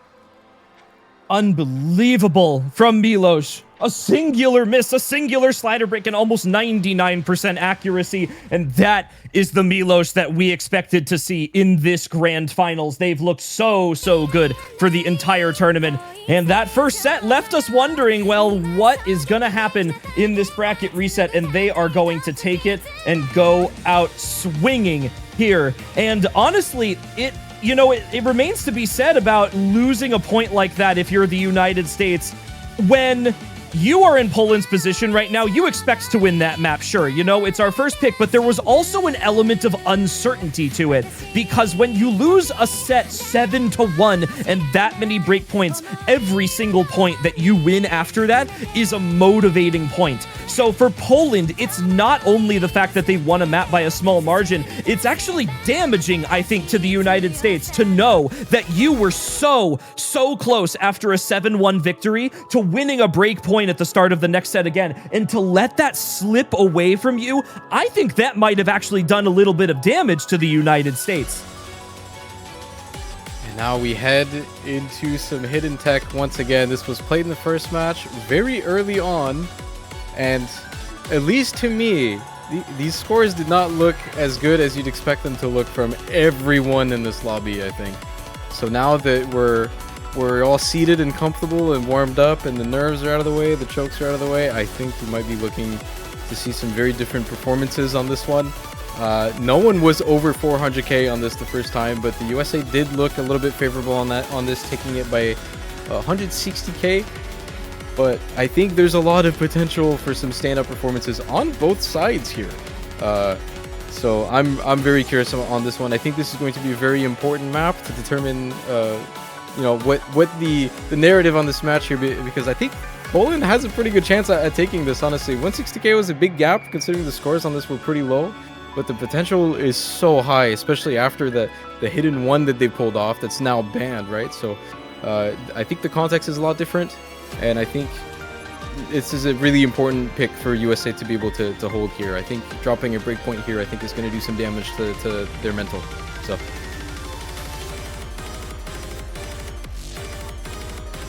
waiting for that last player from Poland. Like you said, It's gonna be Pangea. Nahus, I think, yeah. It is, yeah. I was hoping that, I don't know, maybe they were going to make a roster switch there. Maybe they had somebody who could pull back that last 100K, but does look like Nahus is going to be in here. And 160K, like you said, that's, you know, not exactly a comfortable score margin for the United States when you've got a player like Malashevsky on the side of Poland, but also there were high miscounts on this map from Poland. The lowest miscount on the team was Evil Grape, who bottom scored with 19 misses. Everyone else in the low to mid 20s. Meanwhile, the United States, all three of their top scores, sub 20, even sub 10 for Taquito on that top score through. So this is very much going to be a point that I think we expect the United States to feel comfortable on. And if Poland is going to bring this one back in, they are going to need a serious turnaround from, I think, more than one player in order to come through. And we already saw that from the United States. They made a turnaround from their match against Australia in that first set against Poland. They looked a hell of a lot better in that 7-1 than they did going to tiebreaker. And now it falls to Poland, but it's two very early bad misses for them with one trade from the US. And the last time around, the United States had both of the top scorers on this map. It's, you know, Poland has won their matches and maps so far in this match by top scoring with multiple players for their team. Not Milosh on the previous map, and of course Malashevsky and Nahus on the hidden one in the first set of grand finals. But there goes a lot of chain misses for the United States. Ethantrix finding a massive chain miss, Caleb following it up. Taquito, the biggest combo in the lobby right now, though, still holding on for the US. It is only a 40k score lead right now, but that is because this map is just incredibly scrappy. Nobody able to hold basically any combo on this map, and that makes those big carry pop-off performances all the more difficult to find. If you cannot hold that FC, there's no way for you to build that ridiculous combo that you need to outscore everyone by a big margin. If you are a star player for your team, you're looking at Malashevsky to do something like that, but he is matched by Taquito on this pick, and from there, pound for pound, player for player, it is the United States all the way down with head-to-head wins in this lobby right now. Decate and Ethantrix both well over 200k. Nobody on Poland above that mark right now, even with these consistent combo breaks coming through for the United States. Ethantrix, Taquito falling, Malashevsky matches, Nahus matches, Sharitori matches. Caleb will also fall, but it is Decaton holding on to 600 combo for the USA.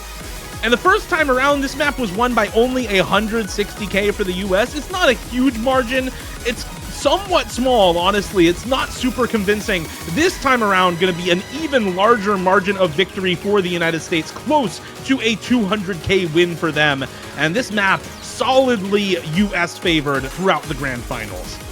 And there it is, once again, looking to be that Taquito top scorer. This is exactly what he is known for, that hidden player for the United States, good in all things that are flow aim every single time, and a 50,000 plus score improvement, almost 70,000 more than that first set, and that actually contributes to the majority of that score lead for the US, and the 160k was certainly not definitive, but it is going to earn them the win yet again. Poland's just not confident enough on the hidden flow aim, and the United States does not let a breakpoint slip away for their first map. So it is even Poland, United States right now, already looking better than they did in the first set. Poland pretty confident on that one. I think their team score improved by just the smallest of margins on that, if not the same. I think it looked pretty similar on both sides, honestly, but I think the big difference here is Taquito able to find around 100k more than before. I think the potential on this map, I mean, even Taquito could have gone a lot higher than this. I mean, he was dropping 500k on the Australia match, so not going to matter though. It's enough. The job is done. So that map went well for them, and now we're back to Poland's pick, and I am so curious about this one, Chillier. There's so much adaptation here that could potentially happen for these picks here, and we're so early on. I think it's really hard to decide. We're trying to figure out where they go to. I think I'd like to see Nomad 1 or Nomad 2 here, but I don't know. There's a lot that they could go for with, honestly. There's all of the maps I mentioned previously that could go well for Poland that we didn't get to see. This Nomad 5 pick I'm curious about. This Free Mod 4 pick I'm curious about, although I think that one is a little bit more coin flippy, but they're going to run back the Free Mod 1 here. density aim map with, I mean, this was the first pick, right? So again, I'm going to say the exact same thing, you know, compared to Panagia here that was just played. This was the first pick in the grand finals match. Everybody's nervous, right? Like, it's going to affect the scores, and I think this one might also look a little bit different. You're probably looking at Malashevsky here, who honestly had like missed on 1 or 2 patterns there, dropped 566k, but like I'm looking at a potential FC here still that like could very realistically happen, and I think looked a little bit more looks like he has a lot more potential than Boshi potentially does, even though Boshi hit like the hardest spike of the map and was the only player in the lobby to hit it, like that really crazy like bottom left to top right corner jumps that nobody else hit, just Boshi. So I think we'll see a run back on this one. All of the mods on this are really difficult, and I don't think Poland has a second standout player, I think, for the nomads here. So I think this really is just Malashevsky and Boshi, man. I think that you're looking at a run back on a crazy 1v1 once again. They were significantly higher than the next closest score on their teams, over 100,000 higher in both cases, 200,000 almost for Malashevsky. So maybe looking for a bit more team support on that one to get him across that finish line. It was only 39,000. I did actually pick out a potential Night of Nights pick for Poland as this next map here, because they only lost that map by 10k, and it was actually more of a comfortable spot for Malashevsky, but Poland liking their odds on Chaos Collab, really kind of hoping that Boshiman isn't able to put up yet another repeat performance, but I don't know at this point. It was a 600k into a 500k for Boshiman, and that means that he does have room to go up from that performance again. Likewise with the other supporting scores on the United States, we know how well Decaton has been playing in this match today on that Hard Rock, and likely going to be putting through that repeat. Same with Rectagon on that aim, looking for just that little comfortable spot that they need to find as Poland tries to get a second point on the board for this match and maybe do, again, a little bit more mental damage here. It is, you know, sort of left to be said, does picking a map that you lost in the first set and winning it in the second set do more mental damage than just losing a regular map? And honestly, I'd say it does. If you know that you already had an advantage and you let it slip away, then it's more of a we could have had this and didn't, rather than a we lost the opposing team's pick. So there is a lot of sort of mental stuff we could dig into here for Poland. I mean, we keep saying they lost a pick, but I think an important detail is that they lost it by 39,000 points. That Exactly. is like a scratch on one of the 4 players, right? Could very well have happened any other way here, but I think you're looking at this map as sort of a turning point in Poland's strategy here, because I think if it happens again, that's probably when they're going to start looking at changing things up here. You're not going to see Fremont 2 most likely after that, but if they show that they can pull it off on this one and show off that this is actually a worthy first pick for them, you know, maybe we see what they wanted to see in the first match here. Scratch so far for everyone now. Rectagon finally goes down. It's just Malashevsky holding on to the one unscathed score in the lobby. And this is what you were looking for the first time around. If you were rooting for Poland on your first pick, you are looking for Malashevsky to come in and be that best player in the lobby. He is one of the best tournament players in the world for many people, the single best tournament player in the world, certainly the most decorated tournament player of all time.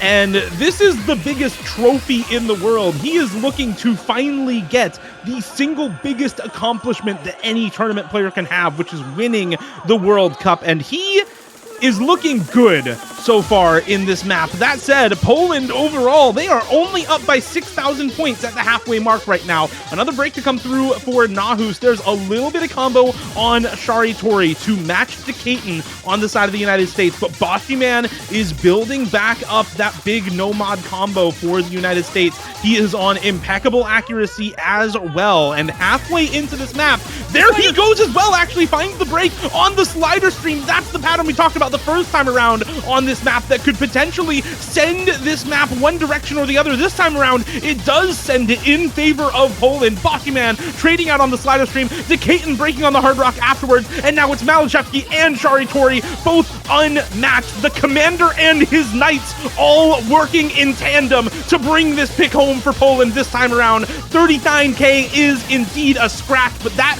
is all they will get on this map. Malashevsky and Shari Chori do find the misses, but that is a real quick 150k advantage for Team Poland on this free mod 1, and the USA has only so much map left to bring that back. It is about a third of the map left here. Boshiman and Rectigon and Decaton have some big combo for the US. This could still come back, but look who it is. Nahus holding on to big combo on Hidden of all mods, able to bring back some score, able to mitigate the losses for Poland when they need it the most. Rectigon to trade out on the Hard Rock, Boshiman to trade out on the Nomad, and suddenly Nahus' combo alone is enough to match both Taquito and Decaton, and Poland are safe for now from the advance of the United States.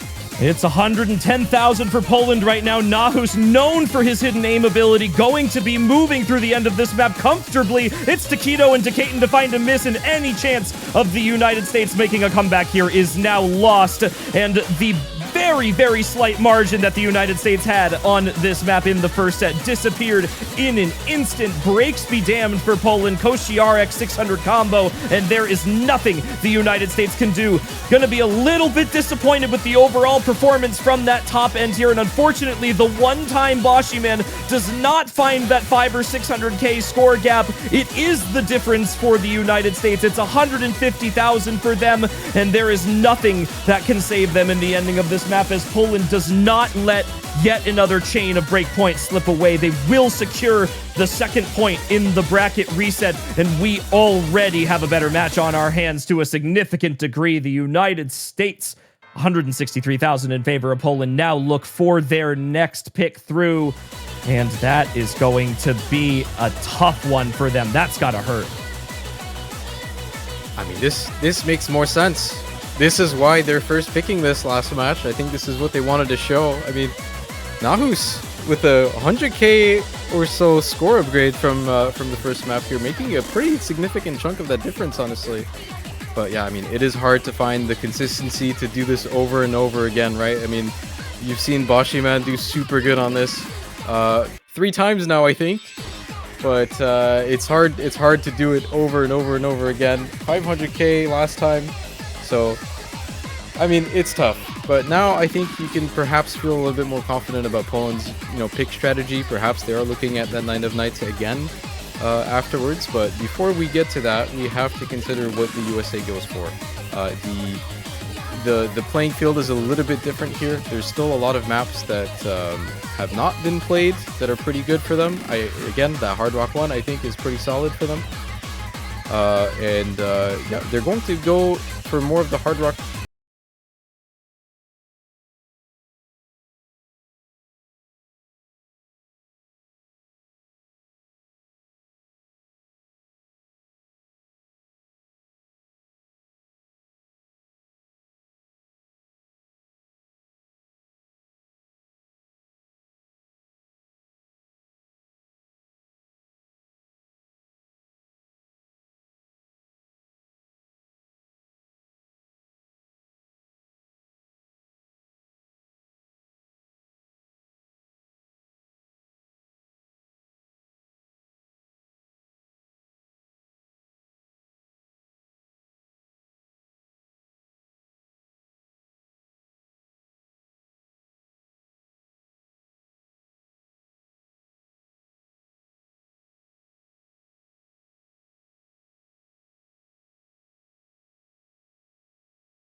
to Poland, and I would be remiss to see them let this one go. You know, maybe the most likely going to be that Hard Rock 1 because it's so aim heavy. And to be honest, the United States has not looked super strong on aim in this match.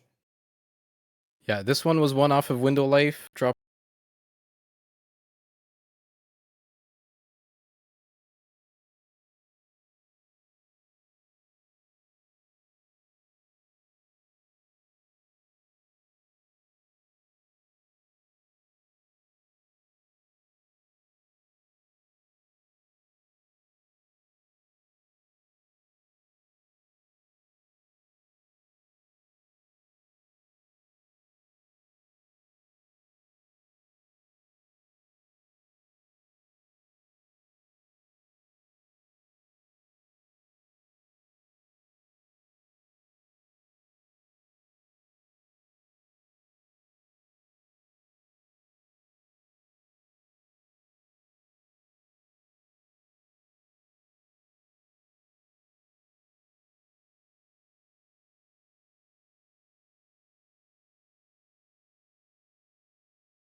Up in the grand finals, Malashevsky, the hero Poland needed to win that map, and he does it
The worst There's fears. Nomad 1. And there it is. I was wondering when they were going to take this one out of their pocket. It's going to be now Azure Destiny. I mean, this team, they like AIM. And I mean, come on. It's Azure Destiny. Azure Arbitrator is back on this one against the USA. It's a good pick, and I think, this is probably, especially after Malashevsky drops a score like this, I think this is the exact type of situation when you're kind of on the back foot and you see a guy on the other team doing this type of thing. This is when you really do start to sound the alarms here a little bit. USA is going to be finding themselves in a little bit of a tough spot, I think, here if they can't manage to do good on this one. But I mean, I think, Chili, to me, this looks pretty favorable for Poland, this pick. I have been saying it through the first set. I'm going to say it again in the second set. AIM is favored to Poland. Whether or not you think the United States is good or not at AIM, it doesn't matter. Poland is better at AIM. It is their number one skill set as a roster. They have Malashevsky, they have Nahus, they have Milos, and they have proven to us in both of these sets that they are extremely good at AIM, because the maps that they lost by 10k and 30-something K, they were both AIM maps. They just had unfortunate misses, and it was mostly because we saw Malashevsky maybe just getting a bit of a slow start to the match, and now that we're seeing Malashevsky in the form we expect to see him in, I think we're going to be getting a lot more of what is expected, which is Poland winning these big AIM mechanics picks in this style here. Now, some of these bursts and some of these streams are very difficult, and they could catch players on Poland off guard, but I just do not like the way the United States has looked on AIM in this match thus far either. They have just been shaky, they've been inconsistent, and it doesn't give me confidence that this is the map that they would take a break point on. I think it's possible later in the match, but if there was ever a pick to go Poland's way to consolidate that break point and make this a 4-1 in their favor, it has to be this Nomad 1. I mean, it's hard to discount them. I think it's important to note that I think on paper Poland has the advantage here. But I mean, no one on USA did particularly bad when this was played against Australia. We still see 400Ks on every single player. Decadent had 500K on this. There is some potential for them to be taking this. So this one, not super one on paper, but I think it's an important pick for USA to stay alive on. After that early 1/3 stream section, we have a couple of breaks to take stock of. Takedo and Rektigon down for the United States. Nahus and Malashevsky down for Poland. That leaves Milos and Evil Grape Sharitori for Poland on the FC versus Decatan and Pez on the United States. The top row versus the bottom row for both of these teams. We have another big stream section about a third of the way into this map, and in the meantime, you're going to see a lot of misses come through on these jumps, these 280 BPM alt-style jumps. Well, not alt-style, really, alt-BPM, but relatively comfortable, a little bit awkward in some cases, but it's really just all snap aim here. Sharitori, Rektigon finding some of those early breaks, as Milos still holding onto the FC. Same for Decatan and Pez. Another break to come through there for Sharitori, as the United States pulling ahead very, very slowly on this map. This is a long one. It is nearly 5 minutes long.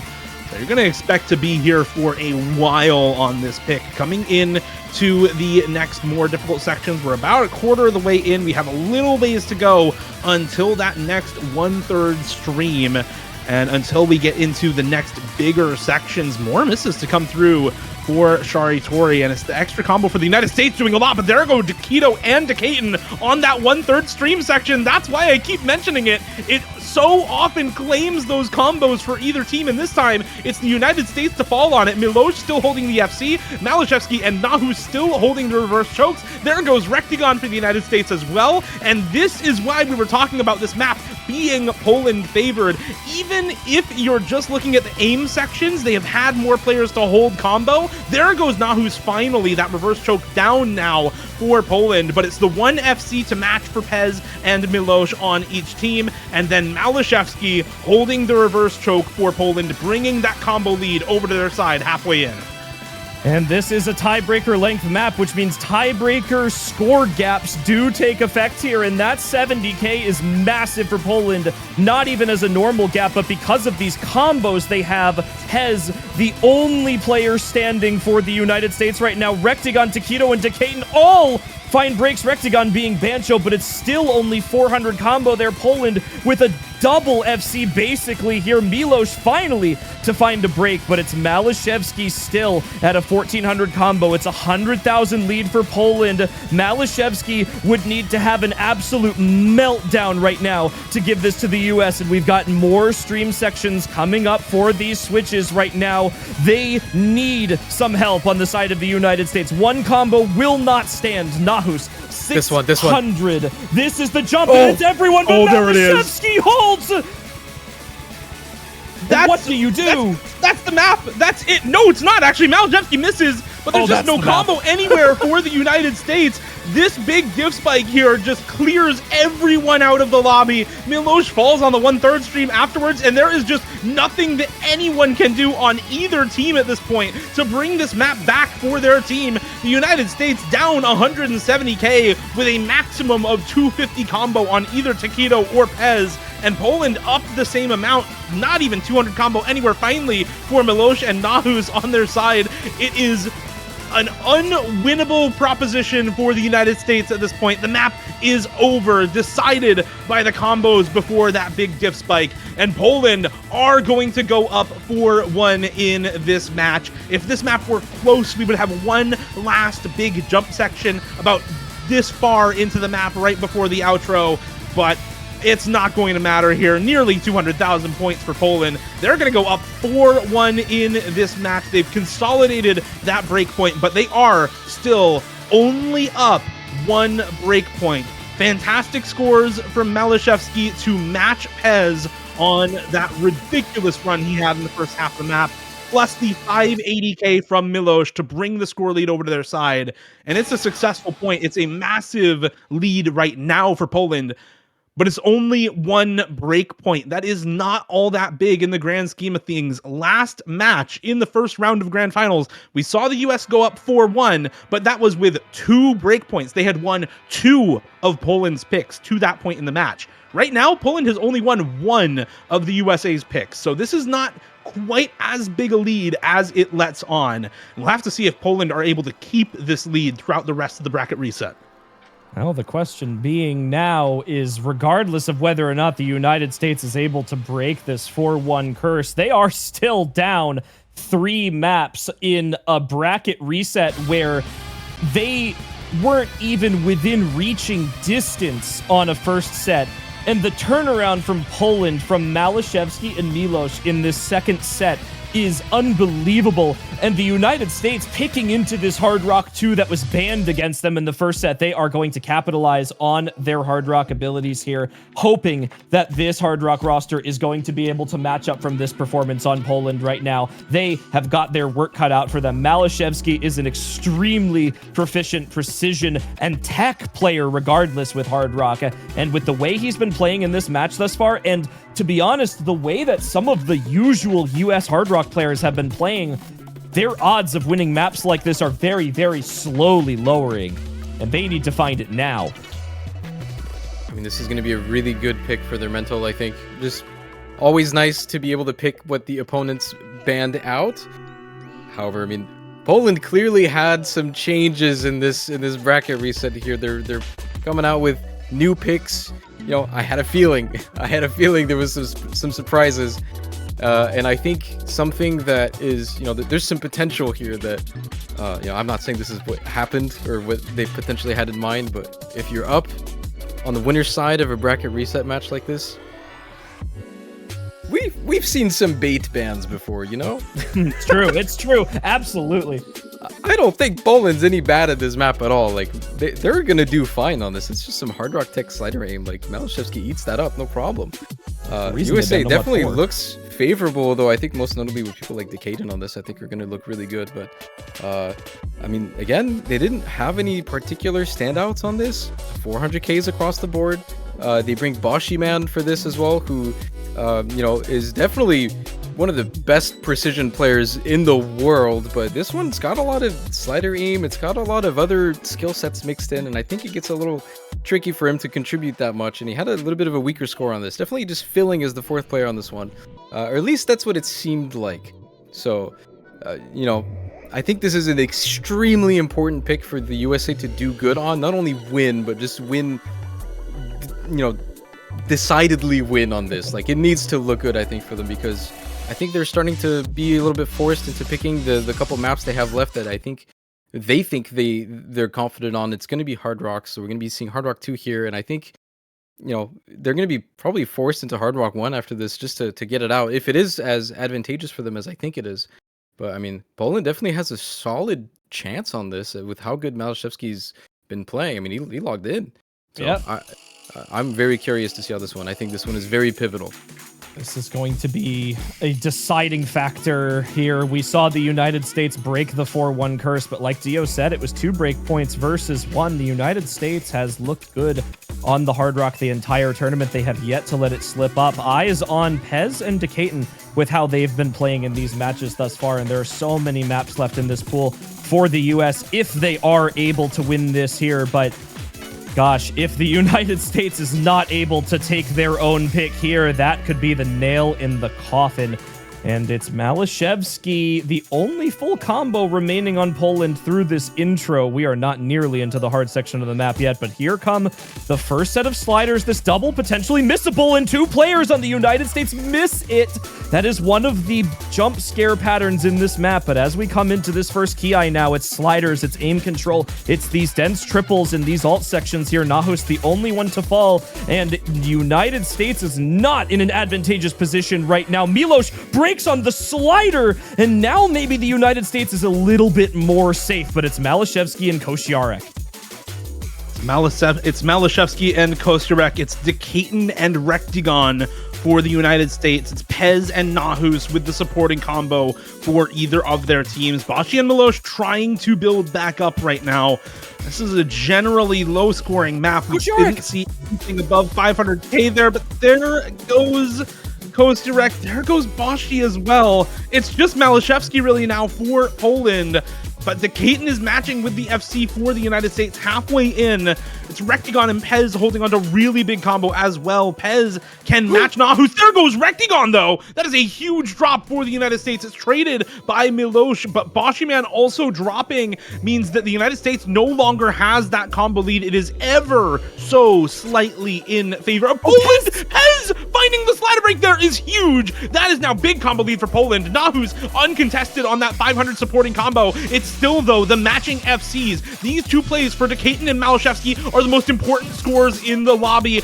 Nahus does find the drop, but there goes Malashevsky. There goes Decaton. Everyone is dropping. The United States has had a 4-way drop in this section, and Milosh and Kosciarek are still holding. It's Milosh down. It's Kosciarek, the only one to hold across all 8 players in the lobby. He finally drops, and now the score is ever so slightly in favor of the United States. More scores coming through, dropping for Malashevsky, Nahus, and Kosciarek once again. The combo ever so slightly in the United States' favor. The score moving slightly in their favor. 30k into the last quarter of the map, now growing to 40k in favor of the United States. And Poland, they need to hold on if they want to take this break point, but the United States, down 1-4, are holding strong on this pick. They are just barely eking out every advantage they can possibly take into the end here. It's one trade for another. It's Decaton passing the torch to Pez and Rectigon at the end of the map. Pez finally finds the drop, but Rectigon still holding here. The slight combo lead is all they require to take this pick. 50k in favor of the United States,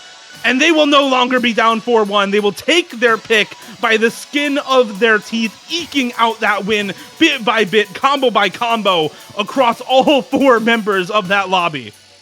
And a bit of an uncertain one at that. The United States, with this map gone in the first set, now pick it through. The combos rain in, and Decaton, the hero for the United States. It is an understatement to say that this guy is playing like a beast through these 3 matches in the grand finals weekend. A 600,000 score besting Malashevsky, 97.57% AC on a Hard Rock slider map, and was the difference maker on this. And now we see Poland go in for Night of Nights. This was the smallest score gap in the first set, 10,408 points, and it all came down to Malashevsky versus Bashi, man. And with the way Malice has been playing in this second set, that is not who I want to be going up against in this situation. The United States now at the front door of their first opportunity to make this match even. This is one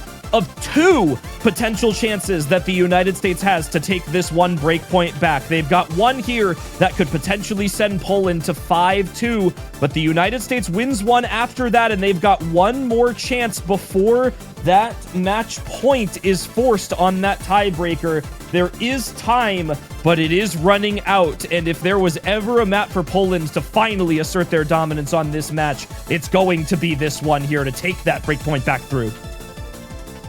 I mean, they ran back the Fremont one before. It worked pretty well for them, so they did choose to run this one back as well. You did say this was a little too close for comfort, I think, but I mean, again, it's another map that was picked really early on that I think has a lot more potential for a lot more people in the lobby. And I'm curious about this one. Again, this is we're starting to get like a little bit later in this match now, where every single map starts to matter so much, right? Like I think if Poland is able to take this one, you're looking at, you know, one more map until match point, right? It gets in your head. It's so difficult to deal with all the stress of being in grand finals of the biggest tournament of the year, right? It's a big moment here, and I think if Poland is able to take this one here, they're definitely going to establish themselves as, you know, taking the larger step forward here, and definitely just, you know, one more step up on the podium here for them.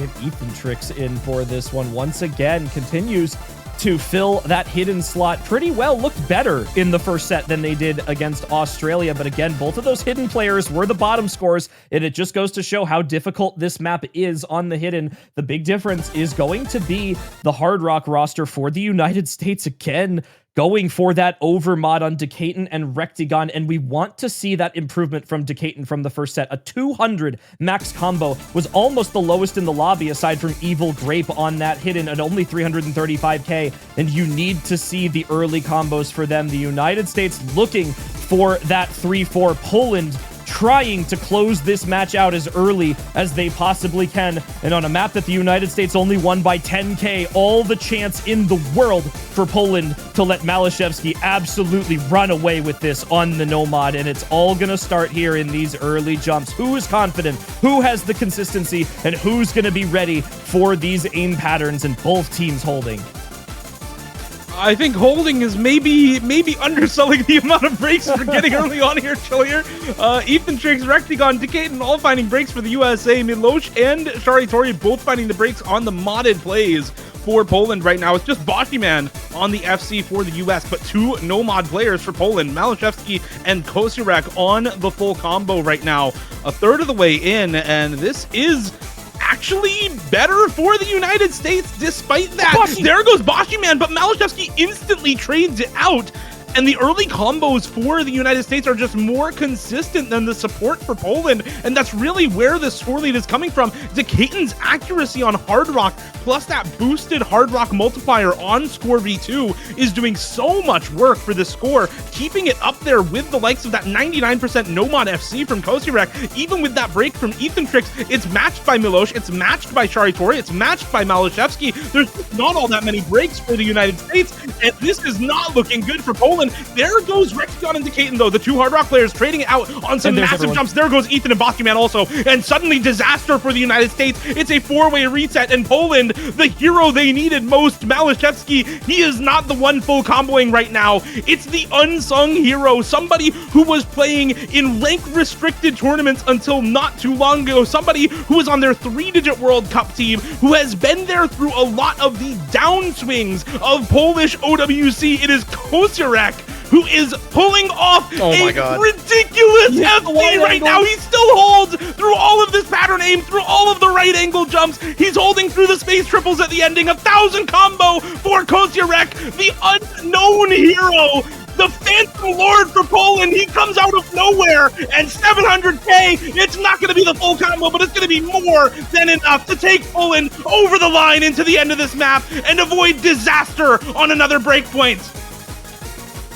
And it is all falling apart for the United States. Koziarek has done more than enough. It's 100,000, but the combos break on the United States, and the 800,000 score improving from just 416k in the first set, the second highest score in the lobby, as Koziarek doubles their performance to carry Poland to the largest victory that ever could have mattered in this match. It was a point that everyone was uncertain about. It was a 10,000 score victory for the blue team in the first set, and it remains for the blue team in the second set. Poland brings it back home. It's not a break point against the United States, but it is one more box checked for Poland. It is one step further of the 3 they need to send the United States packing for the second year in a row, looking and standing over the hill as they are ready to go into their next pick now. They must continue to win their own points. There is no room for error. Should the United States lose their next pick, it's match point, and Poland has a chance to close it, but there's plenty left for the USA here. They have yet to go for that DT2, still nervous on that side. It was a 250,000 score gap for them, and it was a big performance from Rectigon and Window Life to bring them through on it, and I, for one, am very surprised at not seeing that map picked out here. It was very, very confident for them. The United States maybe just a little bit too nervous when they are down at this point. There is so much opportunity for slip up here. There is so much that could happen, and they switch it. They go for the DT4. They go for the higher AR gimmick DT map instead of the DT2. We have yet to see this against Poland, and picking the gimmick into them is definitely a strategy that I was not expecting to see from the United States, and surely they have something up their sleeve when it comes to a map like this. You have to imagine, because yes, this map is gimmick, right? It is a lot of really techie streams, a lot of Axel decel patterning, a lot of aim control alt patterning, especially when you get into the second half of this map. These overlapping triples that form fake triangles to mess with your reading during the most difficult parts of the map. But it's also all at 225 BPM. So there's a really significant speed, stamina, and finger control component to this map that cannot be ignored. When you look at DT4s and players specifically who are known to pop off on this slot in map pools, you often look to Malashevsky, but that's often on a little bit less speed intensive DT4s, a little bit more tech and alt intensive. And yes, this map has those tech and alt elements, but for the United States, they're picking this, I think, mostly for the speed and mostly to leave up stuff like the DT2 and the potentially the Fremod 3, that other more speed focused map in the pool, because this is, you have to be confident on this if you're the United States, right? If you lose this map, well, suddenly it's break point for Poland. Suddenly it's match point for Poland. They are up 6-2 with their own next pick. So the United States, every pick they make from here on has to be really confident. So I have to imagine that they are extremely solid on this map, that they are not worried about that pop off from Poland, that they know this map is either speed intensive enough, stamina intensive enough, or that they are just really solid on the pick to not have to worry about that potential pop off from Poland on this map. And this is sort of that moment where the United States, I think, maybe have realized, you know what? We just always need to worry about Malashevsky and Milos. There is no map we pick in this pool where we aren't going to have to worry about that combo. So let's try and pick a map in the pool that we know we are confident on, and maybe, just maybe, there will be somebody to match that performance. And this DT4 being what I would consider one of the most solo carryable maps in the pool. If you put up an early big combo on this map, you could absolutely trash another team on this, and we have only seen one break from Poland in this intro. Meanwhile, the United States has already fully collapsed in these intro streams, and that is probably the easiest section of the map by far, if not the most repeatable. There is a couple more sections of that. These overlapping triples that are going to come up later are going to matter, but right now it is very, very far in Poland's hands. And like we said earlier, the United States knocking on the door of match point. Milos and Shedis are going to find breaks in this refrain section here, so it's now just Nahus and Malashevsky left up. Window Life and Rectagon, they've been the saviors for the United States on these DT picks, and they must be in that position once again. The United States ready for that 3-5, but it must come through here. Poland has been so strong. It's a 4-way break on that intro triple pattern. That's the one I mentioned, and it's more from the United States, but it's just Malashevsky now for Poland. Window Life finds a break, and it's Rectagon who has gone pretty under the radar and will continue to stay there as they find a break. And Malashevsky, the #1 tournament player in the world in the grand finals right now here in this place, is sending the United States packing. No chance that they have right now. 30,000 score, and it's just one more pattern. Malashevsky does not find it, but it's 30,000 in favor of Poland right now. There are minimal combos on the United States, and one more of those from Malashevsky is going to send the United States down. It is looking bad for them, but it is not done. The big thing for me is look at the accuracy for those two players who found the pop-off combos. Rectagon's up at 98, Malashevsky's down at 96. Rectagon is actually still top scoring this map across the lobby right now. You have 250k from Window Life, who has recovered and has this big combo again. A miss there from Nahu's gonna mean more combo lead back the way of the United States. It is matched by Pez, but Decaton, Window Life are the two biggest combos in the lobby right now. Milos is close behind with that ridiculous 98 accuracy. He's matched in the accuracy by Rectagon and matching the combo for Shedis as well. And here we go into the last third of this map. Shedis and Nahus the first to break. Window Life, Malashevsky, Pez all finding drops as well on this next big section. These alt patterns are so disgustingly hard. Decaton, Pez, Window Life, Malashevsky, everyone on Poland has broken. It's just Rectagon, the captain for the, well, not the captain, I'm sorry, the pop-off player for the United States. Their single best player and the best tournament player in North America. Rectagon is holding on to the one combo through this most difficult section of the DT4 pick. He is putting on the carry pants the United States need. He is top scoring this map and keeping them from that match point Poland was so looking for on this map. Rectagon 1,000 combo into the ending. The last quarter of the map well underway. More breaks to come out for Malashevsky, Decaton, and Nahus, and there's just nothing left but the best player in North America to continue holding this combo into the end to bring the United States to the 3rd point in the bracket reset. Rectagon has gone so under the radar in this grand finals, has really not had too many pop-off scores. I mean, before this, it was birth on the DT for Rectagon at the 800k, and once again, Rectagon is going to do it. The heroics on the DT pool, and the United States on a DT4 that we were sort of wondering if they would be able to pull out, now lets them keep the double time 2 open with one more point in their favor, and they now come to the front of their next opportunity at that break point. Poland is still holding on. It is one map for Poland to match point. Should the United States steal that map away, it could mean the difference between tiebreaker and not. It all comes down to one of these next two picks. Either the United States wins or loses this breakpoint, or Poland maybe takes one more away.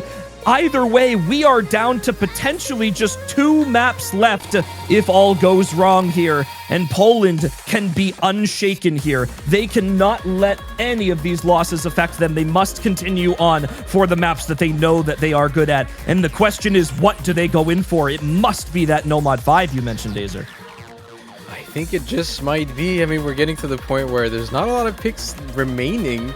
There's only 2 more maps here that Poland is going to have the ability to pick, right? So it gets a little hard to pick and choose.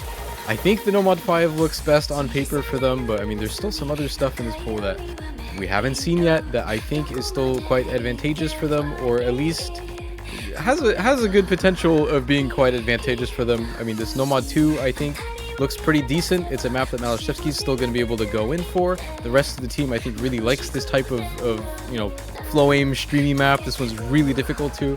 There's the Fremont 4, I think, that could be pretty interesting for them. I mean, there's some pretty solid potential there with a lot of the very difficult, you know, clip farming method. Okay, train of thought is completely gone. All right, there we go. It is Nomad 5, so we are going to see, you know, we saw some speed earlier that tends to get banned all the time, and you know, Gimmick also happens to kind of be banned all the time. Not this time though. It is left open, and Poland is going to be the one to pick it. And I mean, I've said it every time. Poland on header was an absolute menace. They completely demolished that map. It was like by far the you know, the biggest difference, I think, in their finals match before. So this one is going to be a little bit different. This map, it's very flow aim focused, very flow aim focused for the most part, but it's going to feature a lot of snap aim doubles as well as like the main difficulty of the map here. But a lot of potential, I think, for a lot of players, a lot of different players. I think it's very hard to have a good grasp on, I think, who's going to do well on this, because it's not a reading map. It's somewhat gimmicky, but you know, for the most part, it is just like a mixed aim map that just happens to be pretty low AR. And we're going to be seeing Honeydip have come in for, I think, their first map in both matches. Kind of the specialist player for this kind of thing on Poland. I mean, Have is usually going to be able to come in for these, basically just the gimmick stuff. Normally is really good on hidden and techie picks as well, but I think the Poland roster this year is so well-rounded that, I mean, it doesn't even need to play it that much. But we're going to be coming for the first time on this one, backing up Malashevsky, Evil Grape, and Milosh on this one. And I think this is a good-looking roster for them. On the other side of the table, though, I mean, USA is going to be bringing in their specialist force here. I mean, 3 of them at once in the lobby. They're not playing that many maps. Ethan, Caleb, and Boshi coming in for this one. Honestly, Taquito, too, has not been playing that many maps. Kind of like a fill player for this, but that's going to be the roster for the United States here, as Poland looks to bring themselves to match point in the grand finals.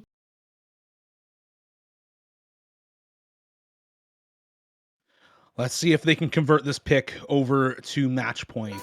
If they were able to, they'd be up 6-3. They would have 3 opportunities to cleanly close out the grand finals to become the second team to beat the United States multiple times. Well, the only team to beat the United States multiple times, and the third team to have won OWC multiple times if they're able to do so. But they've got to get to match point. They've got to convert here, and they have to win another map afterwards as well. Some early breaks coming through across both teams. Caleb, Taquito, Boshiman for the United States, Malashevsky, Honeydip, and Milosh for Poland.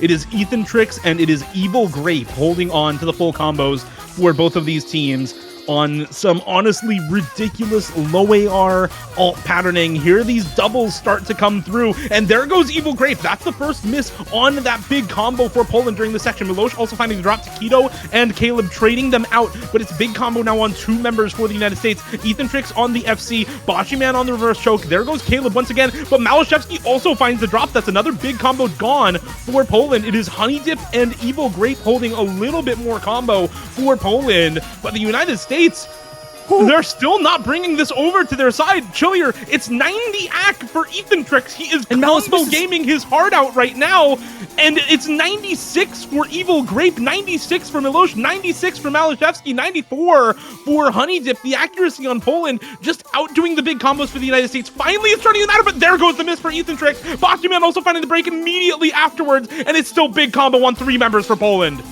Poland had just needed to hold on for that one section. The United States, they're really good at comboing this sort of map, but the accuracy is doing all the damage in the world. You saw the maximum score gap they were able to put up was just a couple thousand. And look at these combos on Poland. The second the misses come out from the United States, this map is just all but over. And the gimmick roster for the United States just cannot stand here. Poland is far, far too good at this sort of map. One more section of doubles here. I know we're just through the halfway point of the map, but this is a 4-minute map, and we are at 160,000 score difference between these two teams right now, and that is just an unfathomable margin. Remember, the longer a map is, the more the big score gaps matter, and 200,000 score on a 4-minute map is effectively insurmountable unless the United States somehow had a full combo sitting on their side, and there is just nothing that Caleb and Boshi are going to be able to do about this, regardless of whether or not Milos and Malashevsky were holding their combos right now. The United States needed something more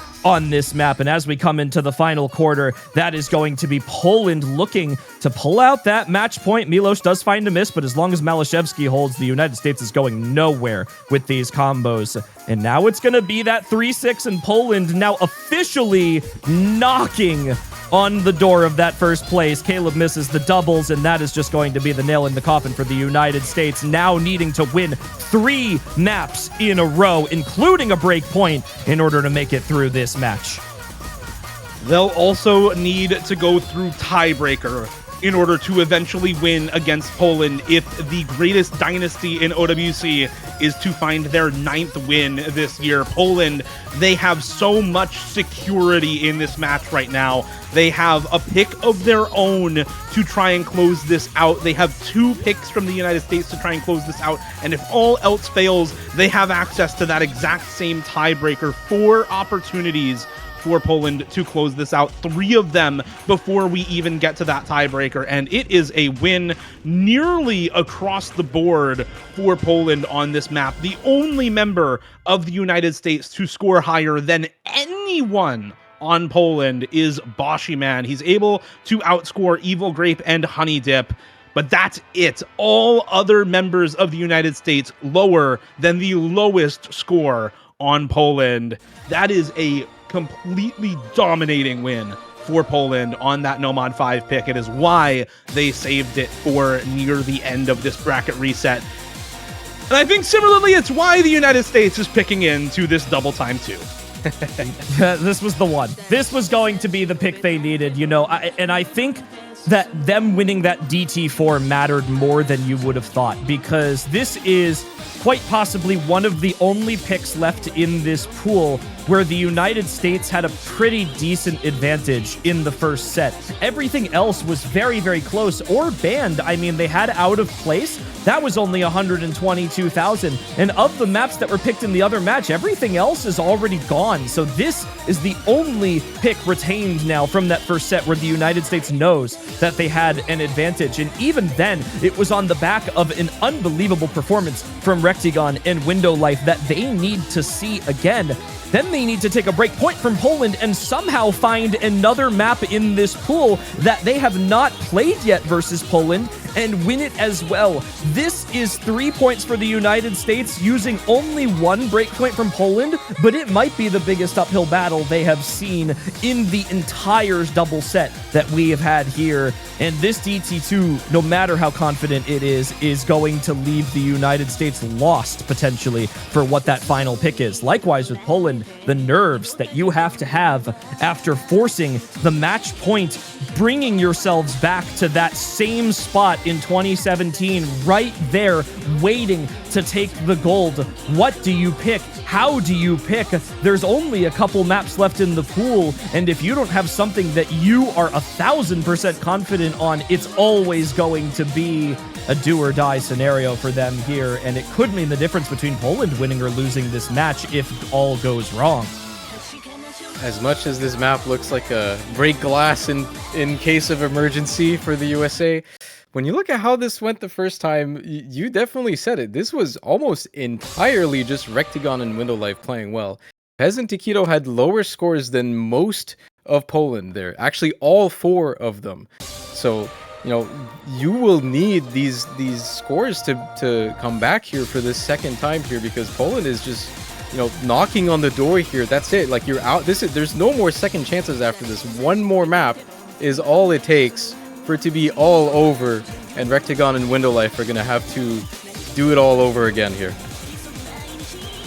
There's Rectagon finding a very early break in the United States, now down to only one full combo. Meanwhile, Poland on the 3. We're not quite in the difficult section of this map thus far, but you don't want to see the United States losing the combos this frequently in the early onset of the map. Meanwhile, Taquito, 93% accuracy, and it's a full reset for absolutely everyone except Rectagon. That only does favors for Poland, who maintained the score lead. And as we are a third of the way into the map now, it's Evil Grape versus Rectagon. Window Life not going to be that 600k that we saw in the first set unless we see a major turnaround. The wide angle jumps come through, and the number 1 score for the United States from the first set must once again be the hero. We saw it on the DT4. Rectagon was once again show up. Window Life to find yet another break. It's a double miss from Poland, and this score lead creeps back ever so slowly to the United States. It is on one player right now, Taquito, 94% bonus. It's another triple miss for Poland, and the United States making this look possible. Rectagon slider breaks, but it's Window Life with the combo. 60k for the United States and a third of the map to go. Dio, who is going to take this into the ending? It's anyone's game at the pause. It's anyone's game for now, but it is combo for Window Life. Nobody else with any major combo right now. You've got some on Nahus and Milosh. Here's the big death stream. This is 89 notes right here and 81 after those buzz sliders. Everyone on the US is missing. The full chain is Taquito gives it back over to Poland, and that might just be the game. There's nobody left with any big combo. It's Window Life and Pez who made it through, but Milosh and Evil Grape are matching, and that is probably going to be it.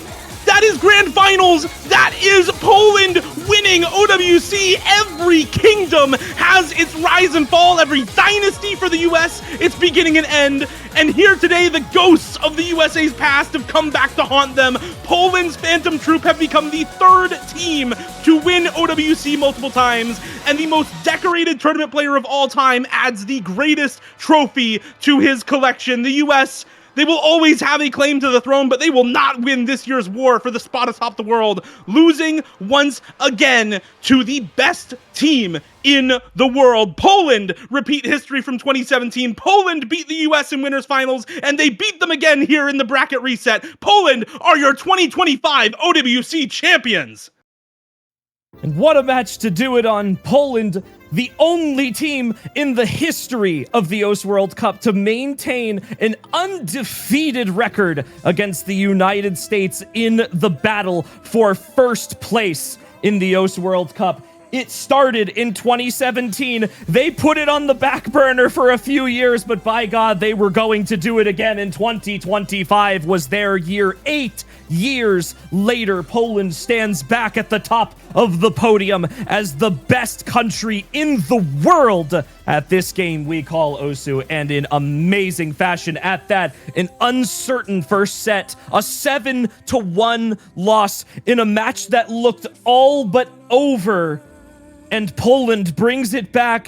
Milosh, Malashevsky, and not even just those two, but the entire roster of Poland putting in the work. But you cannot forget to mention Malashevsky in any case. The #1 tournament player in the world, arguably second only to a select group of players in minor scenarios, but Malashevsky, a 2.0 match cost, 9 maps played, and 4 top scores in this grand final matchup. He has finally gotten his one. His team backed him up in beautiful, majestic fashion, and they will be your winners. Just some unbelievable storylines here. Huge congratulations to Poland. I mean, I know both of you, you love your narratives and how, undefeatable USA looks sometimes, but it's, 2 years in a row now, someone has managed to do it, and it's not even because they're doing that bad. Like, there are more and more teams that are able to match them now, and I think the highlight of this one for me, it's got to be, it's got to be Rafis, who has waited 8 years for this to happen again. Going to be finding a second OWC victory, first since 2017. You don't really get to see that crazy year gap. This might be the largest, OWC win gap in terms of year for any one player ever now. Someone can fact check that later, but I mean, By far. that's just got to be wonderful for them. Yeah, I mean, what can you say, really? He's the one player who survived from that 2017 Poland roster, the one player on their team who had actually won OWC before, and comes back. Poland, they finally have all the pieces of Exodia. They finally have every card in their hand for this year. They don't lose early on. They don't get upset early on by any team in tiebreaker like in 2023. They rebuild the roster for this year. They include one of the players from 2017, the one who is still truly active in high-level tournaments, and they managed to pull it off.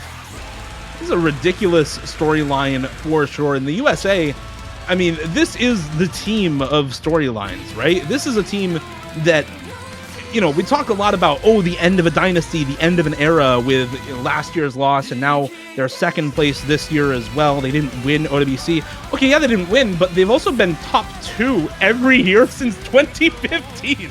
They have been top 2 in 11 straight OS World Cups. That is a ridiculous dynasty for the United States. And I think, obviously, still something to be proud of. There is a lot of pressure being on a team that has such a ridiculous history of success like that.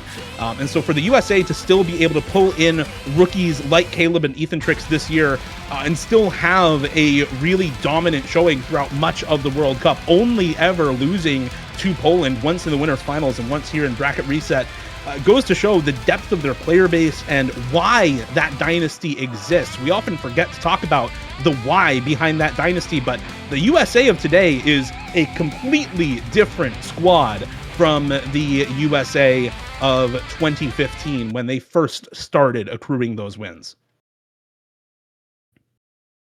This is a year of new beginnings, I want to say, for a lot of teams in this World Cup. And I think it's very important after the grand finals matchup to, sort of look over what this year means for OWC 2026, because this happens every single year, which means that these countries need to constantly think about how do we make our roster the best it can possibly be for next year's OWC. And I have loved every single minute of this tournament this year. For one reason alone, it's because so many countries have amazing rosters to go into next year with. People are talking about right now, Poland has won. They had a great year and all of that. What people aren't talking about is that Poland has a very young, very fresh roster. Rafis aside, who is Methuselah. But other than that, I think he still even is going to continue playing the game. And Poland, with a roster that could come back next year and win the OSU World Cup yet again. They have a strong roster. They have a young player base who is going to want and come back and get a repeat win in this tournament. Likewise with the United States, they switched out a lot of their older roster this year, and I imagine we're going to see a lot more sub-outs for next year. That could potentially mean that we see a completely different roster from them. And there are more countries that we didn't even see in this grand finals that fill that spot. Australia, they've been vying for that top 2 spot for years. And if there was ever a year we thought they could have done it, it was this year. And they came short on one map on an underperformance on TV, and I still think that they could have done it, which means that their prospects for 2026 are as good as ever. And more teams on top of that. We saw Canada with a fully refreshed roster this year who did get knocked out in an earlier stage, but they made it farther than I imagined they were expecting to make it with a roster that was as fresh as they had. Germany completely made a switch up this year. South Korea lost a lot of strong players, but they still made it all the way through to the semifinals weekend. And there's a whole host of teams like New Zealand who cannot be understated this year. They had a miracle run, and I cannot say that it was luck. They had the best all-round team performance of the entire tournament in my mind, aside from our winners, Poland. They look so good as an overall roster, and I cannot wait to see what they bring to the 2026 World Cup too. And there is just so much more that we can look forward to in just a year's time. I am very much looking forward to next year as well. Australia this year took the US to tiebreaker as well in the losers bracket grand finals. And they look to repeat with a similar roster for next year as well, right? I know there's quite a few Australia and Australia-New Zealand tournaments that help to foster talent in that region. So looking forward to seeing what their roster is going to look like next year as well. Poland, as you said, I mean, the big elephant in the room is that South Korea, they had multiple players quit, right? They are the defending world champions, actually, and they were out in the top 6 this year, but they had multiple of their best players either quit or, as is so often the case with South Korean gaming players and esports players, military obligations, right? So it kind of interrupts the careers in OS. This is not League of Legends, right? None of these players are literally faker, and they don't just get exemptions for it just to keep playing OWC year after year. So a lot of faker candidates, though. A lot of faker candidates, but not quite the case here at OSU, unfortunately. So for teams and countries that don't have that obligate service, you can look forward to similar teams next year, hopefully, for multiple of those who have challenged the United States this year. I think for me, there's one thing I want to mention about this. Having been here for so many years now, there's been this narrative for the longest time that the USA always wins, they got plot armor, they're just too strong. I think a lot of people are always kind of looking down when they do good. I think it's a common thing that we all have to deal with every time, but I think that narrative can be put to rest now, I think. I mean, that's 2 years in a row now where someone managed to outdo them. So I think it's a very interesting change in landscape. Like you said, Chill, you're kind of the start of a new era here with this one, where honestly, going forward, there's so many things that could happen. A lot of very new faces, a lot of very, fresh players that have just some crazy potential, some returning players too that just keep getting better and better, right? So I'm very, very curious for the future landscape of OS World Cup after today. But it is nice to see Poland be able to take it back, though. I think it's something to be happy about. I think this was a generational team for them to be able to assemble everyone on 1 year here after a couple of their players kind of took a back seat or didn't play or didn't really have a full roster around them. Well, now they do, and they prove that they can do it. This is a new era of OWC, as I think that we've boiled this down to. We brought back the group stage. We removed the round of 32. So, I mean, we really backtracked to 2018 this year, by the way. That was the last time we had group stage and round of 32 gone, but that's why they won. Yeah, there it is. Well, funny enough, the last time we had a group stage and a round of 32, Poland lost in groups. So, damn, what a turnaround for Poland this year. But, good things to be said all time. And there's a lot of statistics that we could go over that we're not going to go over because they are really freaking boring. But, the United States, fun fact, have never lost a point in a group stage, ever. And that maintained through to this year. Poland have never lost a grand finals to the United States, continued through to this year. Unfortunately enough for Poland, as much as I'd like to say it, they did not become our third team ever to have an undefeated run in the OS World Cup. But man, they came so close. That first set was just very, very rough for them, but they displayed the excellence that we expected of them in that bracket reset, more than we ever could have asked for. I mean, a 7-3 victory is as good as you'd ever like to see in a grand finals.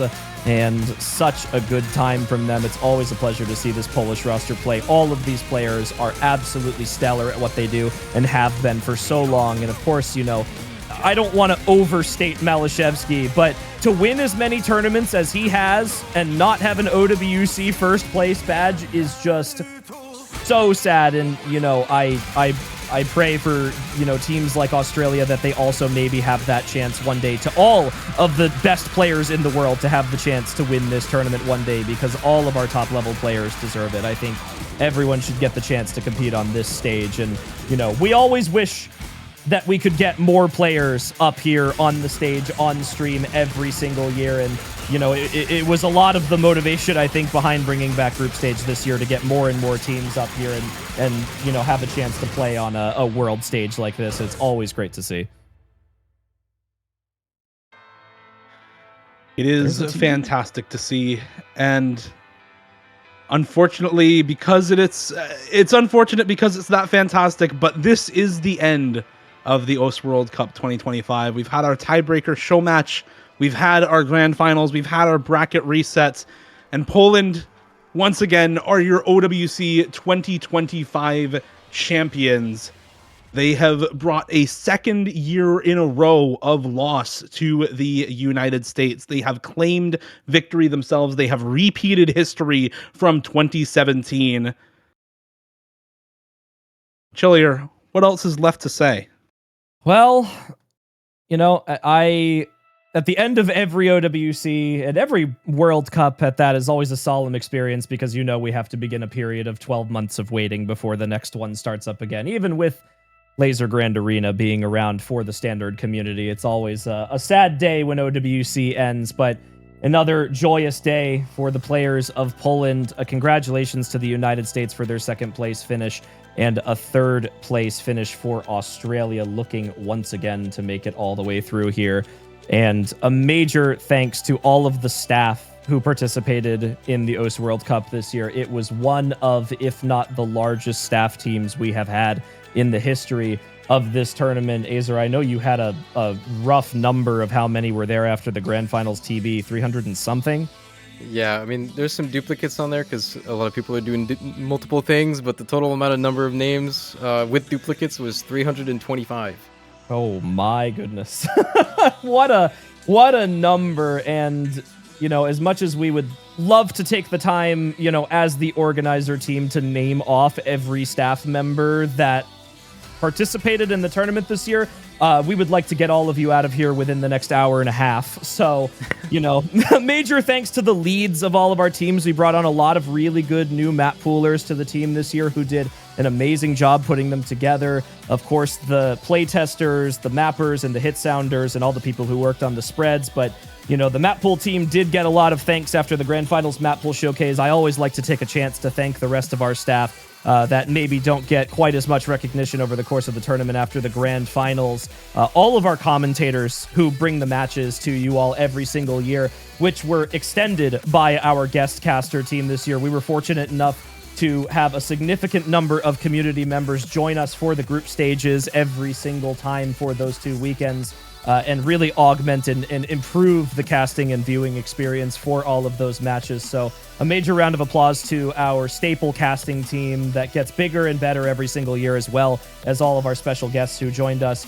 Of course, our referee team, they don't get nearly enough thanks. Those who facilitate our matches every single year, you know, led by Leo FLT, one of our organizers. They always do a great job keeping these matches running smoothly and going the exact way that we sort of expect them to. Amazing stuff from them every single year. Our statistician, mainly Shadooz, joined by Leo FLT, bringing you all those crazy numbers and stats you see at the end of every week, as well as making sure all of our spreadsheets get handled in beautiful fashion every time around. And of course, last but not least, our design team and all of our musicians for our originals. That is one of the biggest teams we have in this tournament. Dozens of staff, dozens of artists who did all of our originals and all of the videos, the backgrounds, and everything else that you saw on your screen this year, led by Sakura006, who is a godsend to this tournament every single year. A major round of applause to the design team and all of our musicians for those originals. We would not be here without them for most of this.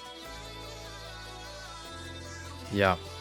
Speaking of, there should be a news post pretty soon as well. We did mention this during the showcase, but for any aspiring designers, illustrators, and stuff like that, you may be able to join them very soon. Keep on the lookout for that. But I think this is, for me, this is a World Cup that I think sought to push a lot of boundaries. I think we tried a lot of new things. I think we succeeded in a lot of areas. It was very fun to reintroduce group stages and just find every possible place where improvement could happen, and every single aspect I think went quite well. And the complete overwhelming amount of passion I think that was present from all of the staff teams, all of the teams as well, the actual players I think let us know throughout the course of this tournament. I think that they had a great time. It was really fun watching them, but also I think it's a great viewing experience. I think the entertainment factor of this has been nice. We've kind of made sure to prioritize that a little bit here and make sure that the viewers are happy too, with all the fun show matches, the funny little bits and stuff, and the maps and the pools that I think people are recognizing and hoping to see every time. So I think overall this is a pretty good way to wrap this standard World Cup, and I'm pretty happy with how it went. Major props to everyone involved. So thank you all for sticking around for our thanks. The next year of World Cups has already kicked off. The forum post and all the registrations just opened for the Osumania 7 Key World Cup 2026 just a few days ago, and I highly recommend you check out the main design for that tournament to get a sneak peek for what OWC is going to look like in 2026, because by God, it is absolutely fantastic. Once again, our design team outdoes themselves. But that's going to do it for us this year. A solemn ending, but also one that is very upbeat. Thank you once again from the organizer team, from all of the staff, to all of our players who participated through qualifiers and group stages and every bracket stage, and all of our viewers who are the reason we are here every single year in and year out. Thank you once again for making OWC the amazing tournament that it is, and we will see you all back for OWC 2026.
The advantage.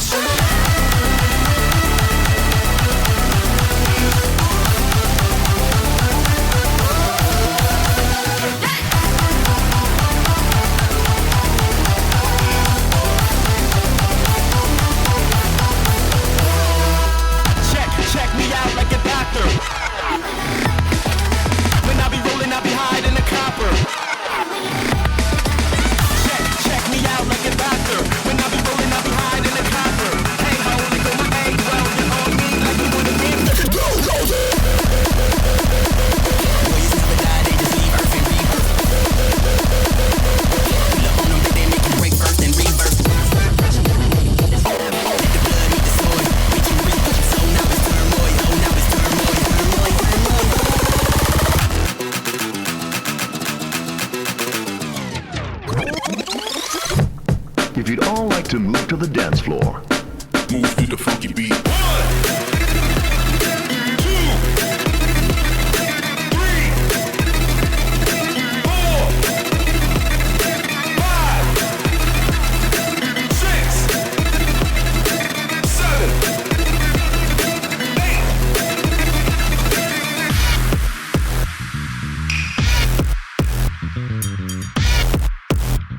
I'm a dreamy MC with a technique,